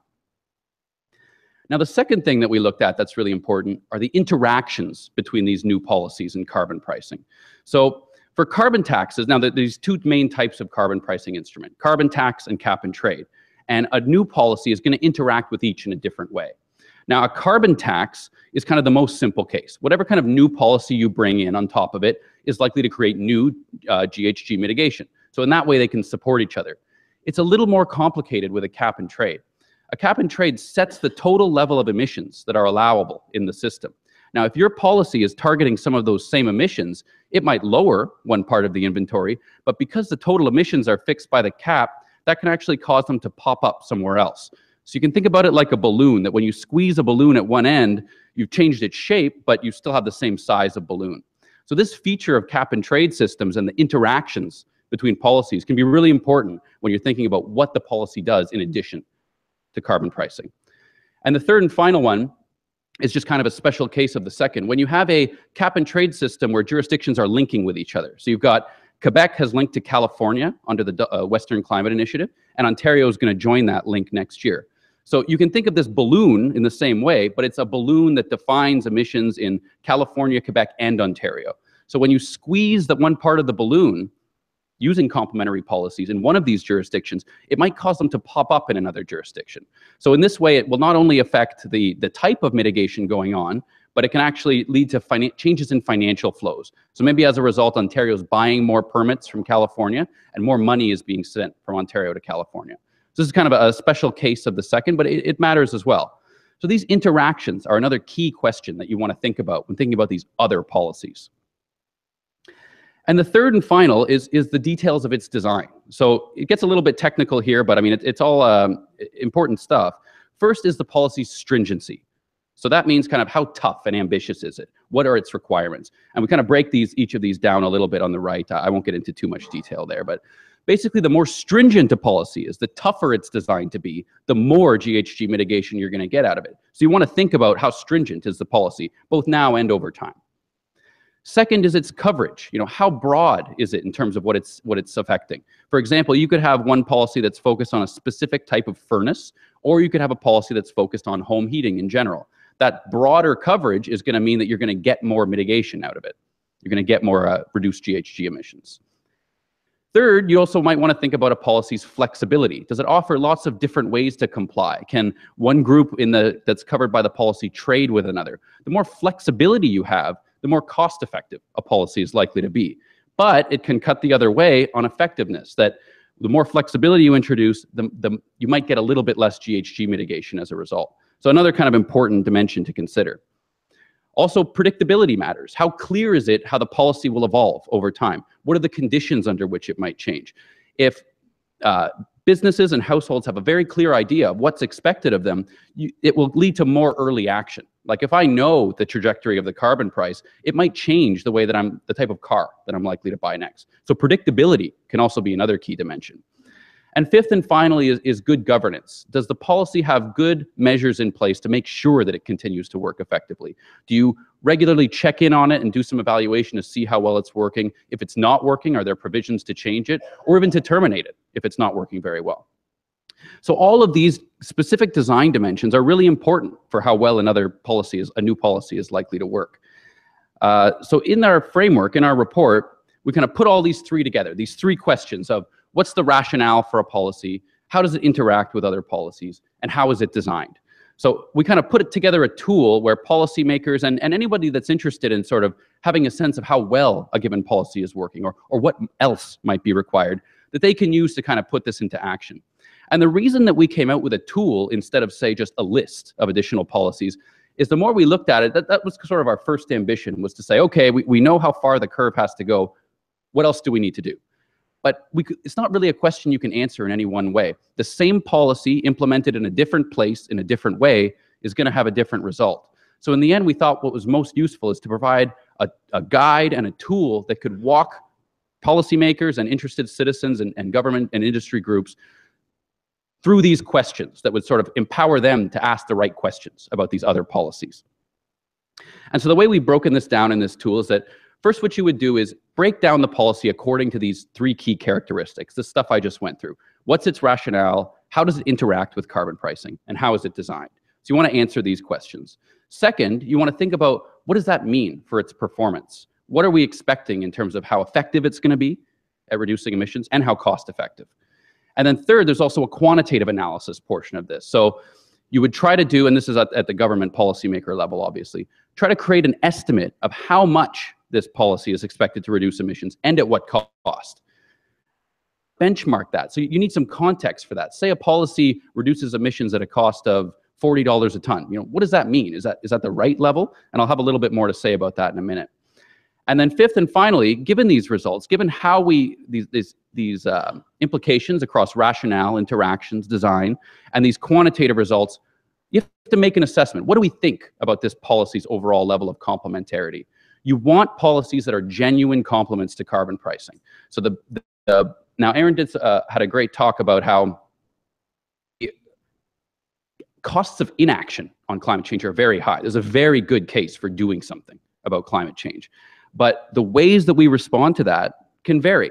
Now, at the Ecofiscal Commission, we're very interested in the question of cost effectiveness. We want to make sure that the cost of dealing with climate change isn't higher than it has to be. And that's a great outcome on its own end.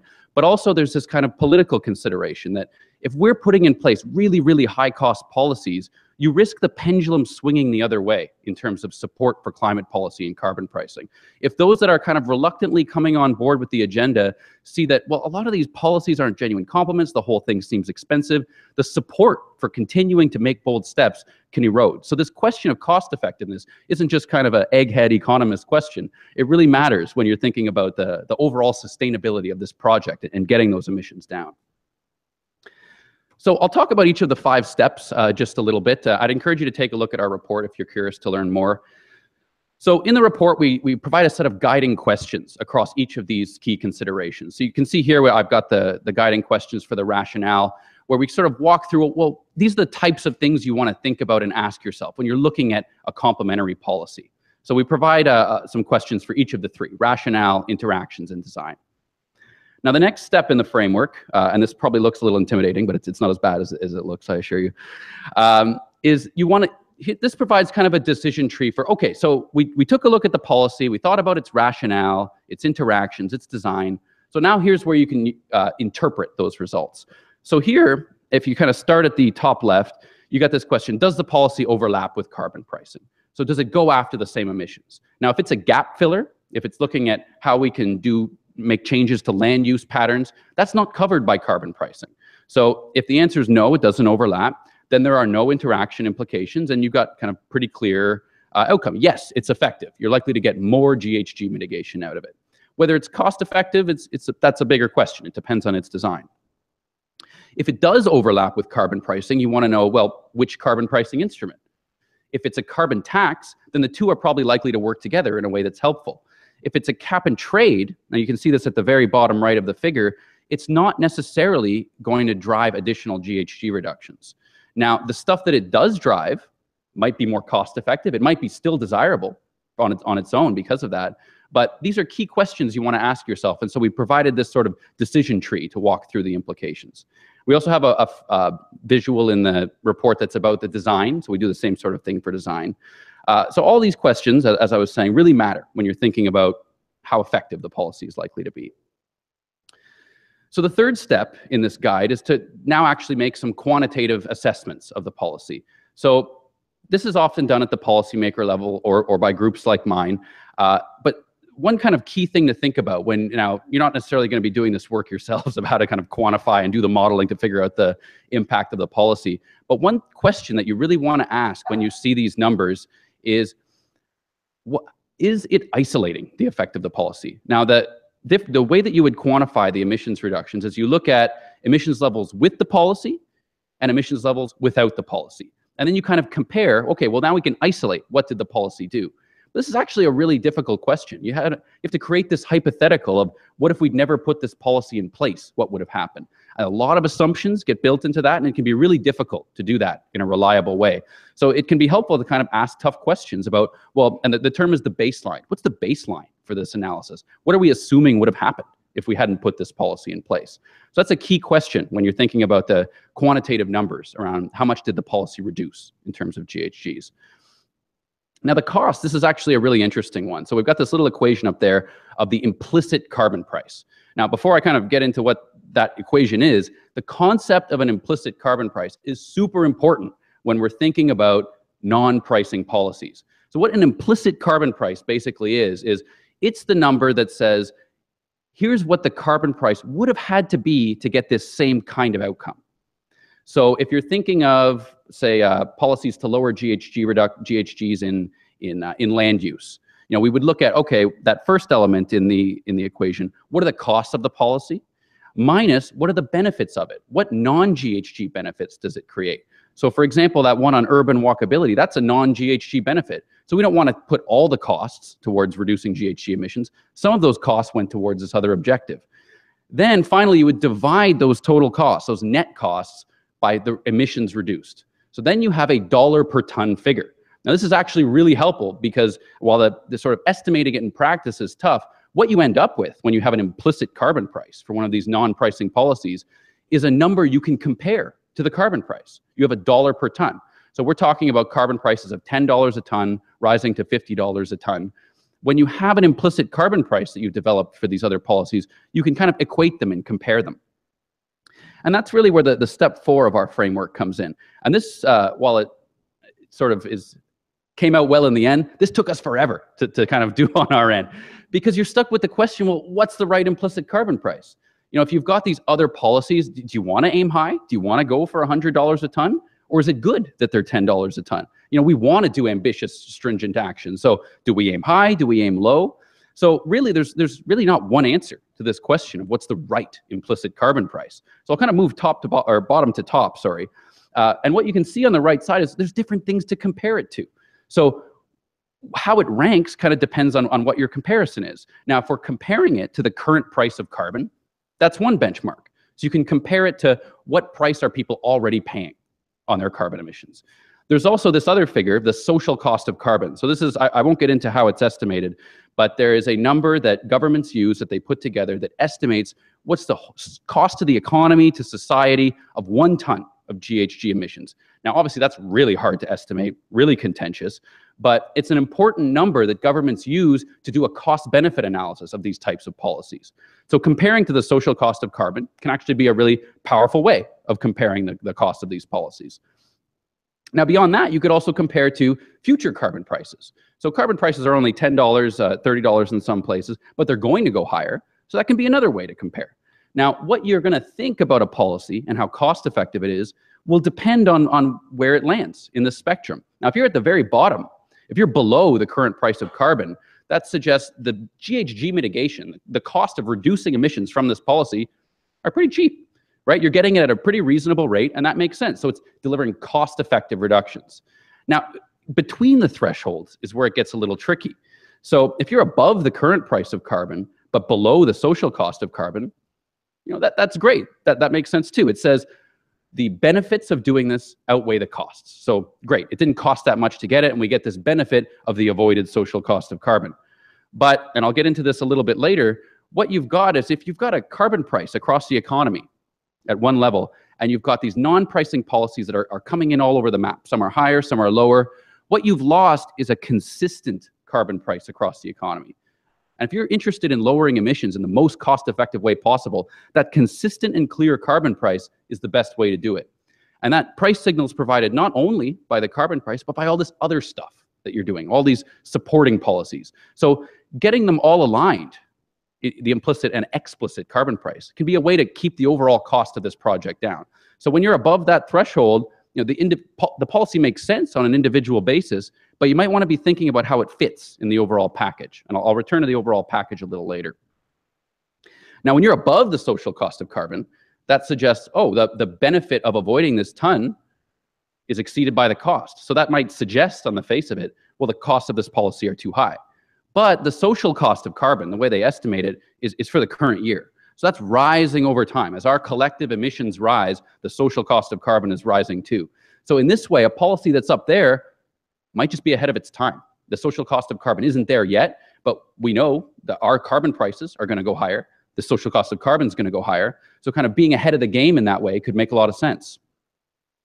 But then it's this kind of last threshold. If you're well above where carbon prices are ever going to go, it suggests this GHG mitigation is coming at a pretty high cost. There's probably a better way to do it in terms of a better policy, more carbon pricing. So when you're way up there, it suggests, okay, maybe we need to look twice at this policy.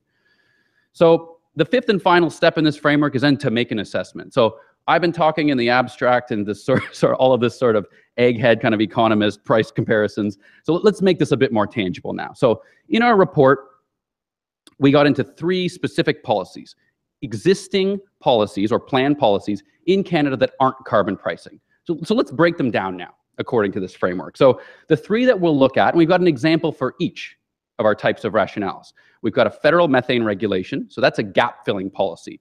Methane emissions in the oil and gas sector are not covered by carbon pricing because they're really hard to measure. So that's one area where it could make sense to do something in addition to carbon pricing. Second is Quebec's electric vehicle subsidies. Now, there's a lot of market problems that can get in the way of that uptake of electric vehicles. So a policy that goes after electric vehicles, providing subsidies, might make sense as a complement, as a signal boosting policy, kind of making the carbon price signal come through stronger and clearer. So we'll look at that one. Third and finally is Alberta's coal phase out. So coal is a big GHG emitter, so that can make sense going after it on its GHG basis alone, but it also leads to a lot of health impacts, right, in terms of air pollution, of impacts on respiratory problems, asthma. So those benefits count as well. So that's an example of a benefit expanding policy. So we've got one of each here that we'll kind of walk through one by one. So the federal regulation of oil and gas methane emissions, they're trying to get those types of emissions 45% below their 2012 levels by 2025. So Erin talked a little bit about this. We're kind of doing this in concert with the US and Mexico as well. And some details came out on this policy in the spring from the federal government. So we're kind of leaning on their analysis here. They put out a regulatory impact analysis statement that provides some of these numbers that we're looking for in our tool. So in terms of emissions reductions, it's pretty substantial. 21 megatons in the year 2025. Erin talked about that we're around 700 megatons nationally now. So that's pretty significant. And in terms of the cost it's delivered at, it seems pretty cheap. So $13 per ton. And that's lower than the current carbon prices in a lot of parts of the country. So it kind of suggests, this could make sense. It seems pretty cost effective. So what we've done here is kind of benchmark that price. You can see it falls below all our benchmarks. So it suggests this is kind of cost-effective policy. And we've got a kind of dashboard summary at the right. So after walking through our framework and using our tool, what can we say about this policy? So first, we can say it has a rationale.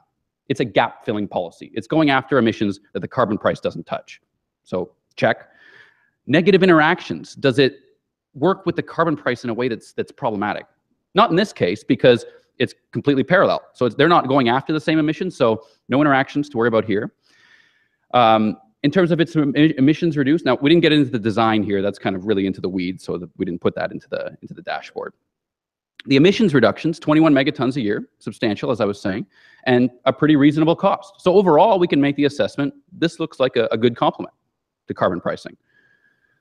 So the next one we can look at is electric vehicle subsidies in Quebec. Now, under their Drive Electric program, you can get a subsidy of up to $8,000 for an electric car that you buy.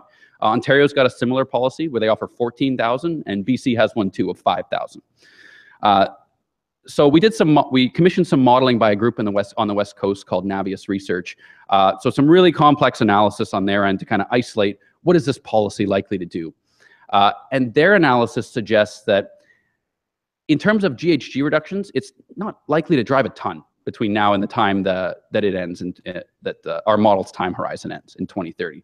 So these vehicles that people will buy because of the subsidy, they do lead to some emissions reductions, but it's not massive in terms of Canada's overall footprint. But that's not necessarily a reason for it to be a bad policy. Some might have some that are larger than others, but where it sort of presents a little bit of a problem is on the cost side. So on a cost per ton basis, their analysis suggests it's $395 a ton. So way up there, kind of off the charts. And there's been other analysis of these sorts of policies that's kind of in line with this. So we're not off the charts in terms of other estimates. And part of the reason that cost is so high is that low denominator. So we're talking about cost per ton. And on a per ton basis, it's only supposed to be 3 megatons by 2030. But when you're spending $5,000 on each individual that chooses to buy an electric car, that ends up coming at a pretty high cost. And then there's also this question you can see in the kind of bracketed statement there is, well, there's also interactions with the carbon price system to be concerned with there. So those 3 megatons might not even be additional to what the carbon price would have done on its own. So if we kind of move to the dashboard view, you can see, okay, so we've got pretty high costs. In terms of the policy's rationale, it has a rationale. It's going after this problem in the EV sector, so that's helpful. Interactions are potentially a concern. So, Quebec has a cap and trade system that covers the cost of gasoline. So there is already some overlap between these two policies, and we want to think about that in terms of what one is likely to drive when the other is already in place. In terms of emissions reduced, like I said, a little marginal and pretty high cost. So what this kind of leads us to is this conclusion that the policy may not be very complementary to carbon pricing. Now, I should add, we're very careful to say this in the report, this doesn't mean that it's a bad idea to go after EVs, to have policy targeted at EVs, just that this way of doing it seems to be pretty high cost. And really interestingly, Quebec has a new policy that they're introducing, which doesn't focus on subsidies. It says, okay, for all of the vehicles that are going to be sold in this province, we want, I think it's 5% to be electric vehicles. And that's actually a much more cost-effective way to kind of try to drive the same outcomes. And so what we say in this report is, maybe the subsidies approach kind of needs to be put aside in favor of this other approach. And California is actually doing the same thing as well. So overall, we kind of put a note of caution on this. It looks to be pretty high cost. Now, the third and final one we'll look at is Alberta's coal phase out. So they're phasing out coal-fired generation in their province by 2030. And so we did some modeling on our own on this to take a look at, well, how complementary of a policy is this? Because Alberta's also planning a carbon tax. It actually took effect earlier this year, and it's going to continue to rise. So does this policy make sense in addition to a carbon tax? Because the carbon tax covers coal emissions, but so does this new policy. So do they make sense together? Now, this is actually, it turns out, a really hard question to answer, because it's that question of what is the counterfactual? What would have happened if you hadn't had this coal phase out policy in place. So if you didn't do a coal phase out, the market would respond to the carbon tax. So the coal-fired generation plants, they would pay the carbon tax. So you have to ask yourself, well, what would have happened if you hadn't had the coal phase out? So, and that actually creates kind of a standard of error in our results, where if the coal producers would have phased out coal on their own, then all this policy did is kind of cement that, and it didn't really drive anything additional. Now, if in response they would have phased down their level of coal and kind of mixed it in with other sources, then yeah, this policy drove out the rest of that coal emissions. So you can really ask the question of how necessary was it in addition? But to the extent that it kind of cemented an outcome that we wanted and that we weren't 100% sure would happen, maybe that makes sense. In terms of its cost, because we have that gap in terms of what its effectiveness might be, we also get a gap in terms of its costs. So the kind of margin we put on that is probably something like $40 to $100 per ton in terms of what it costs, because Alberta's paying a lot of these coal producers to shut down early. So this policy is not costless, right? I think about $1 billion is being spent over the next 10 years. And so you want to ask the question, was this necessary when the carbon tax might have done it on its own? So what our analysis suggests, uncertainties, costs are maybe $40 to $100 per ton. But what that does is kind of interestingly put us between those benchmarks. So that $40 to $100 per ton, it's higher than the carbon price, but it's not higher than where carbon prices probably have to go eventually. So to the extent that it drives out coal, something we know we want to do in the long term anyway, maybe it makes sense to kind of get out in front of that issue. Now, we've also got this kind of mark on the graph here of this health benefit effect, right? So it's not only that this policy drives out the use of coal. Coal is associated with a lot of air pollution and respiratory problems. So actually, Erin's organization, Pembina, has used some analysis from the federal government to kind of put a number to this. And so that's what we used in our model. Now, the health benefits of coal are actually about $21 per ton. So if you'd done an analysis of this that failed to account for those health benefits, our estimate would sit $21 higher. So it really underscores why it's important to think about the other stuff that a GHG policy might be doing. You don't want to only include the costs and kind of ignore some of the benefits. So when you kind of think about it that way, it does lower the costs of this policy. So overall, when we return to that dashboard view, we've got a policy with a rationale. It expands benefits. We get this air pollution effect. We've got, in terms of negative interactions, because this is a carbon tax jurisdiction, whatever the coal phase out does do, it does it in addition to what the carbon tax would have done. Now, in terms of emissions reduced, we've got that range, and costs kind of mid-range. So we would say overall, the policy might be complementary. It depends on your point of view. Do you want to have ambitious policy that's forward-looking and gets out in front of the carbon tax? Or do you want to kind of move everything along at the same pace? So that depends on your view. But overall, we would suggest that it kind of could make sense in terms of an additional policy. So we've got this kind of summary of these three different policies, and they all kind of break down differently.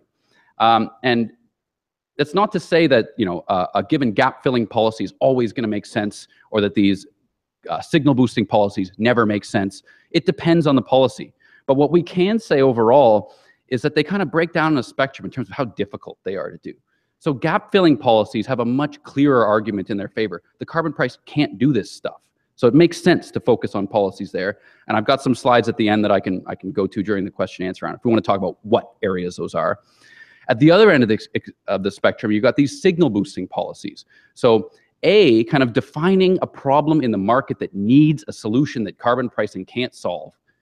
That makes it hard to identify those areas that genuinely need intervention. Second, you've got to make sure that your policy is the right solution to that problem. So it gets really tricky when you're overlapping with carbon pricing and trying to help get these market problems out of the way to make it work better. Now, that's not to say it's not worth doing. It certainly is. But it can be a little bit more difficult at times. And in the middle, you've got these benefit expanders where they do other things. So doing them can make sense on that basis alone. But you also have to think about what's the value of those other things. And for some things, that can be really hard to quantify. What's the value of urban walkability? It's tough to say. I mean, it's not zero, but that can make this analysis a little bit more tricky.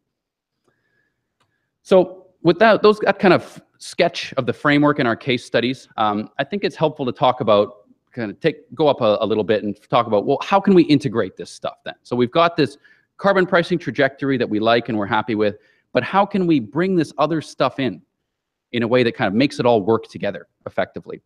And so kind of one of the things that you would want to try to do is harmonize those implicit and explicit prices. So you've got a carbon price in the economy, and all this other stuff, to the extent to which you can quantify that implicit carbon price, it makes sense to provide kind of a clear signal across the economy. That way we're going to be doing all the most cost-effective things first and foremost. So kind of having that clear signal and harmonizing those prices can make sense. Second is use caution with overlapping policies.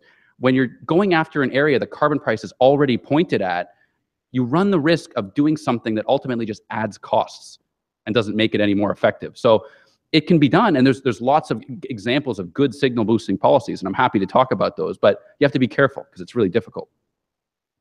A third kind of point is that when I was talking about that modeling, if you want really good analysis of what would have happened if you hadn't had that policy. So there's some ways, kind of tips for policymakers and analysts that we put in the report to show how you can do that sort of thing.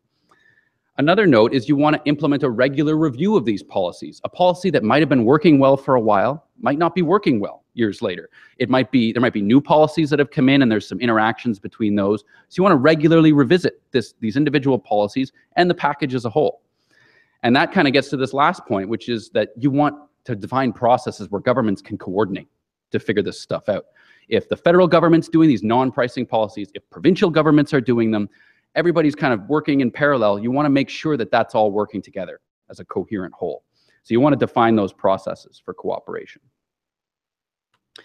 Now, one little other thing that I'll mention is this kind of quirk that has to do with the Pan-Canadian framework. Now, I say quirk because it's not a bug, but the way that the Pan-Canadian framework that Erin outlined has been done kind of creates this interesting phenomenon when we talk about those interactions. So let's use the example of the federal government's clean fuel standard. So this is the one that Erin detailed that's going after transportation, industry, building fuels, big policy. We're talking 30 megatons of reduction that it's aimed at. But what's interesting is this policy is going to do different things in different places. So it's a federal policy. It's going to affect the whole country. But in BC and Alberta, they have carbon tax systems. So whatever this policy does is going to be in addition to whatever that carbon tax would have done. But it's different in Ontario and Quebec. They have a cap and trade system, and that carbon price is pointed at fuels. So you already pay the carbon price on fuels. Now, so these policies are overlapping, the clean fuel standard and the cap and trade in Ontario and Quebec. But what that means is that whatever GHG reductions this new policy drive is going to squeeze the balloon. You're going to have emissions under the cap come up somewhere else. Somebody else is going to not lower their emissions as a result of this policy. So that's an important distinction to think about. Now, that 30 megaton figure might not be 30 megatons because of this effect. In the Ontario and Quebec cap and trade systems, it might lead to a displacement. And that's a pretty significant fact. So when we're thinking about these policies, so that's a great tough question you can ask if it comes up. As Erin said, start with a thanks. But when you're getting into the tough stuff, this is a really important dimension. And so when we're talking about fairness, that's actually going to be a consideration for Ontario and Quebec versus Alberta and BC. They're going to say, Alberta and BC might say, well, over there, when you put this policy in place, they have things they don't have to do as a result. But it's not the case over here in Alberta and BC. So as Erin was saying, these questions are not insurmountable, but these complexities and nuances are stuff that we really have to get our heads around. And so it's important that policymakers think about this and they get challenged on it when the time is right. Now, the last kind of bit I'll mention on this coordination angle is, in the last slide, we talked about a federal policy, so kind of looking that blankets the whole country. But what about when the policy comes at the provincial level? So here's where the kind of funny quirk is in the Pan-Canadian framework. So I hope I get this right. To the extent to which a carbon tax jurisdiction is only interested in fulfilling the requirements of the Pan-Canadian framework, they might not have as much incentive to go after this other stuff. In a cap and trade jurisdiction, their emissions are fixed at the system. So they might say, oh, well, there's this signal boosting policy I could do that would lower costs. It makes sense. Let's go for it. And it's going to make all the emissions mitigation that goes on under my cap more cost effective. So they've got some built-in incentive to go after them. The requirements of the Pan-Canadian framework have to do with a cap. In the carbon tax jurisdictions, it's a little different. Whatever they implement is going to cost more. It's going to drive more GHG reductions, which isn't the case in Ontario and Quebec, but it's also going to cost more. So if one of those jurisdictions says, look, all I'm interested in is meeting the requirements of the Pan-Canadian framework, they might not have as much incentive as those other jurisdictions to go after this other stuff. And that matters because this can also affect the prices in the cap and trade jurisdiction. So Erin talked about that we've got a difference between carbon tax and cap and trade jurisdictions. Carbon taxes are going to be higher, whereas in these trading systems, the prices might stay a little lower. This effect, this kind of funny little quirk, might increase the size of that gap. And so the questions about fairness, about burden sharing, might get tougher as a result. Now, this is all a function of kind of the system we find ourselves in, where we've got these different carbon pricing jurisdictions across the country. Now, we're here for a lot of good reasons, and it makes sense for provinces to push their own way on this. But when it comes to these other policies, it can create some kind of funny incentive effects. So that's why these coordination processes can be really important. We want to make sure that everybody's on board, that their perceptions of fairness are kind of dealt with as much as they can, so we can get on with this project and not be squabbling over how the burden is being shared. So I hope I didn't go too far into the technical nitty-gritty in this presentation. I'm happy to answer any questions in terms of some of the content. I'll just kind of close with some of the recommendations from our report. So first and foremost, we say governments should make carbon pricing the core of their climate policy. So we've done a lot of work at the Ecofiscal Commission that says, look, carbon pricing is the best way to lower emissions. So having that price in place is great. Deserves some applause. Having that price in place is great, and we want to make sure it continues to rise after 2022. This should be the foundation of our climate policy. But at the same time, you kind of get these, especially from those on the right end of the political spectrum, these reflexes saying, well, if we've got carbon pricing, that's all we need. It's the most efficient mechanism. But the way that the conclusion we came to in our analysis is there's other stuff that makes sense too. Some might make more sense than others, and there's a lot of room for debate in that world. But you do want more than carbon pricing. You want to go after this stuff carbon pricing can't do. So you want to make sure that when governments put this stuff forward, and this should be always kind of in the front of your mind, what's the rationale? What is it doing? Is it filling a gap? Is it boosting a signal? Or is it expanding a benefit? If it doesn't do any of these three things, then you're better off with a different policy or more carbon pricing. Now, third, as I mentioned, this coordination thing really matters. Fourth and fifth are kind of about these points about that we made in the report about the way you model this stuff matters. You want to ask tough questions about the analysis and assumptions. And then the sixth one that I'll mention is also really important too. Now that we've got carbon pricing in place in Canada, we want to make sure that we're getting all the old high-cost stuff off the books. Now, the Ecofiscal Commission did some work on biofuel subsidies that found that these policies came at a pretty high cost too, which again is not a justification for don't do anything on biofuels. Is that maybe we want to do something smarter on biofuels. Now, a lot of these policies were brought in place when they were a substitute. There was no carbon pricing, so we did this sort of thing. But policies that made sense as a substitute don't necessarily make sense as a complement. And that's kind of the main thing I'd like you to take away from today is when you're trying to overlap with carbon pricing, there's a lot of really tough questions, and you want to make sure you've got genuine complements, both for the interest of cost effectiveness, making sure this doesn't cost more than it has to, but also for that political project of we don't want to end up in a situation where the opponents of climate policy can say, look how costly and wasteful and inefficient that is. Forget this whole project. This isn't working. So that's kind of this idea of complementarity is essential. So I'll kind of leave it at that. Hopefully I didn't bore anyone half to death or cause any eyes to glaze over. Thanks very much.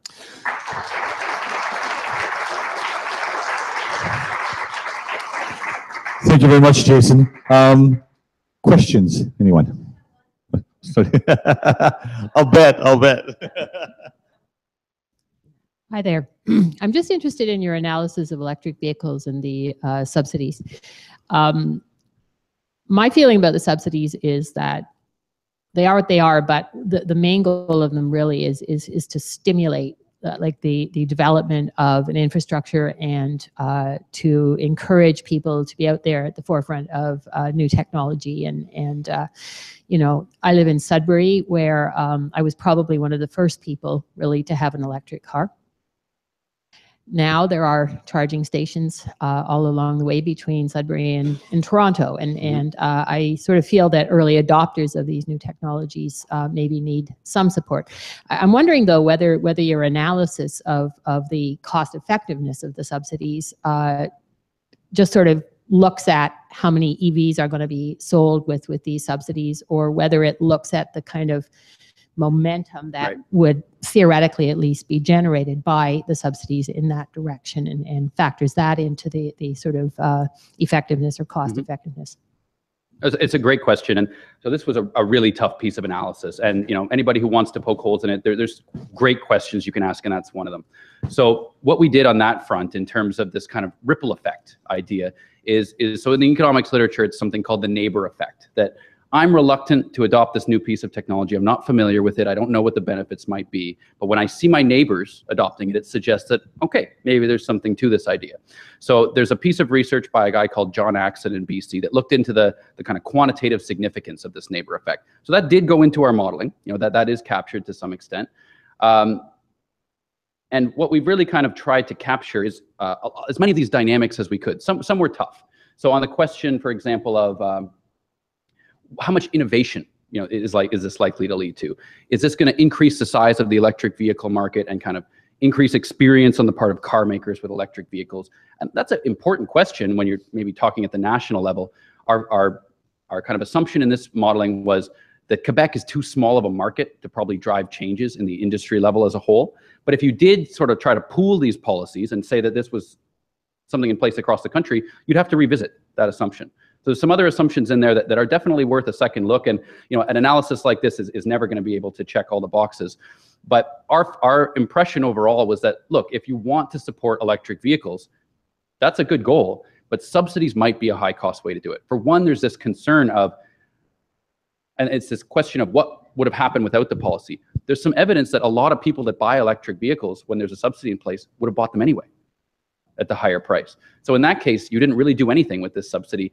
And there's also this consideration that, okay, so that's kind of a direct subsidy to the pocket of some of these consumers. So these consumers are also some of the richest people in our country in terms of who's benefiting, who's able to buy an electric vehicle right now. So that fairness question also comes in. Like I said, that's not really kind of central to our analysis, but a lot of tough questions when it comes to electric vehicles. And so where we land overall is we say, look, you want to support EVs? Great. There's probably better ways. Build that charging network yourself. If you want to demonstrate the technology, governments can buy these. Government procurement of electric vehicles might make a lot of sense. Also, kind of these mandates where 5% of sales have to be electric vehicles. When you have those kinds of policies, and there's been experience with this in California, car makers will actually increase the prices of their other vehicles in order to be able to sell more electric vehicles at a lower cost. And that kind of cross-subsidy tends to work a lot better than the direct subsidy from government. So, full caveats and sort of great question on electric vehicles. We've done the best job we thought we could. And the story is really one of maybe look at other ways. And Quebec's already done that, in fact, in our case study. Thank you. Next question. It's kind of the same question, but I wanted to thank you for that framework of helping to think about these non-carbon pricing policies.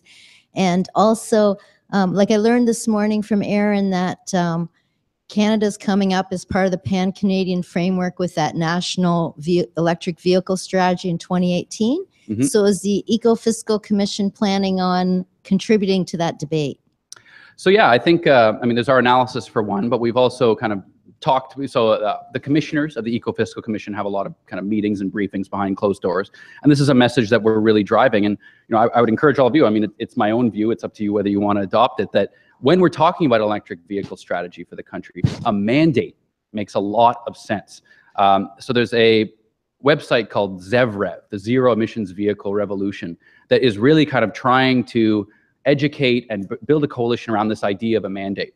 It's a very, very effective way of achieving this outcome on electric vehicles. There's other ways too, these charging networks, but this idea is powerful, but frankly, not very popular with the automakers, right? Like they would prefer to have a system where consumers are subsidized to buy these vehicles from them.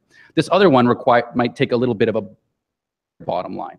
So as this strategy is getting developed on electric vehicles, I would say that this idea of a mandate needs to be pushed hard from the grassroots level and from every front, because it's kind of the more powerful and economically more efficient way of doing this, but it's not popular in some quarters. Thank you. Thank you, Jason, for that presentation. That was really good. But what I wasn't clear about in your presentation is if this tool, as you described it, is available, and are policymakers using it? And if so, how? It's an oversight on my part. Thank you. Yeah, so this report is available on our website. So it's ecofiscal.ca, and if you just look for supporting carbon pricing, We've also got a bunch of really interesting communications products around it. We've got an infographic that breaks it down nicely. There's a few videos you can go to that kind of where we brought together some people to debate around some of these ideas, including Erin Flanagan on one of the panels that you'll find online. But yeah, it's certainly available. I'd encourage you to take a look at the report. The infographic provides a nice visual summary. And your other question about, is this being put into action? We've found that so we've done some briefings to provincial governments, to the federal government, to others engaged around these issues. And the impression that we've gotten is it's helpful for providing a kind of framework that people can debate around. That this whole policy area of, well, what else? There were so many floating pieces and questions that what we've done or tried to do is lay out sort of a landscape where people can kind of come together to debate these ideas. So some are going to, within our framework, say, look, these parts of your framework suggest all this other stuff is a bad idea. And then somebody else with a different point of view is going to read the same report and say, look, you've just provided a rationale for these policies I'd like to pursue.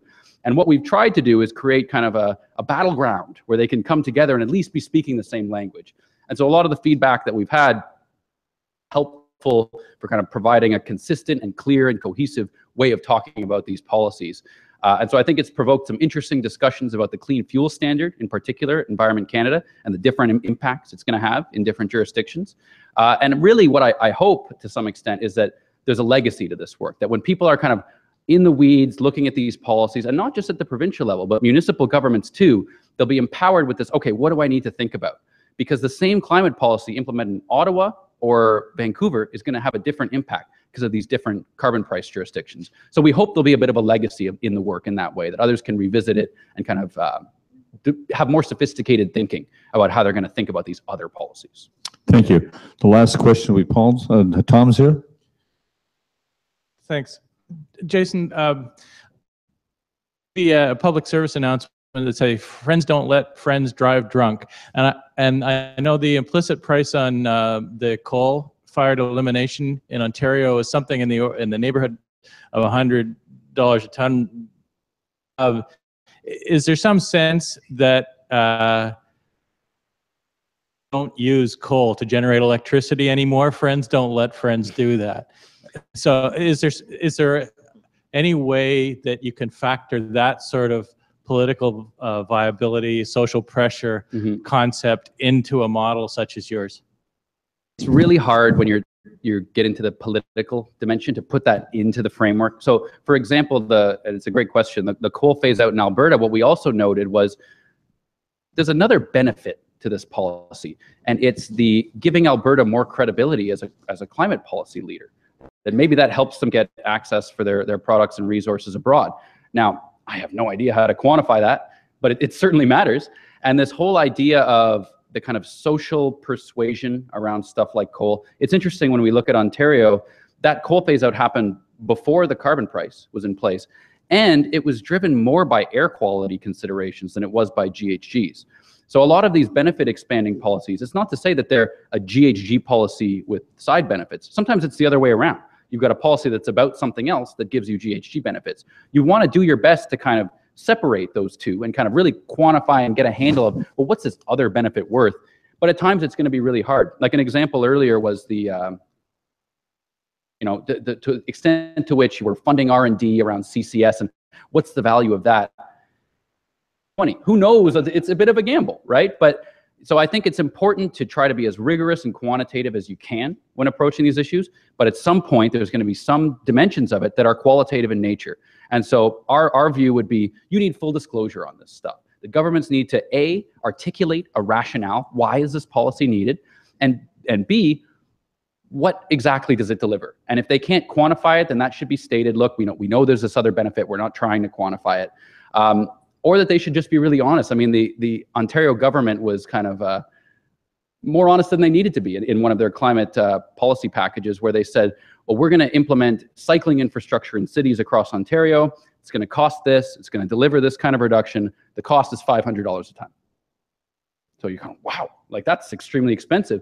It's because there's other benefits to cycling infrastructure that they didn't try to include. So it kind of cuts the other way there, where we would say, you've been very honest about the cost, but feel free to put an asterisk on that and say, well, by the way, like we're doing a lot more here than just lowering GHG emissions. Jason, thank you very, very much. Thank Very you. insightful. Thank you very much. As a token of our appreciation. Oh, wonderful. Thank you very much. Can you join us for lunch? Yeah. So thank you very much. And that was a great morning, wasn't it? That was a great morning. Wow.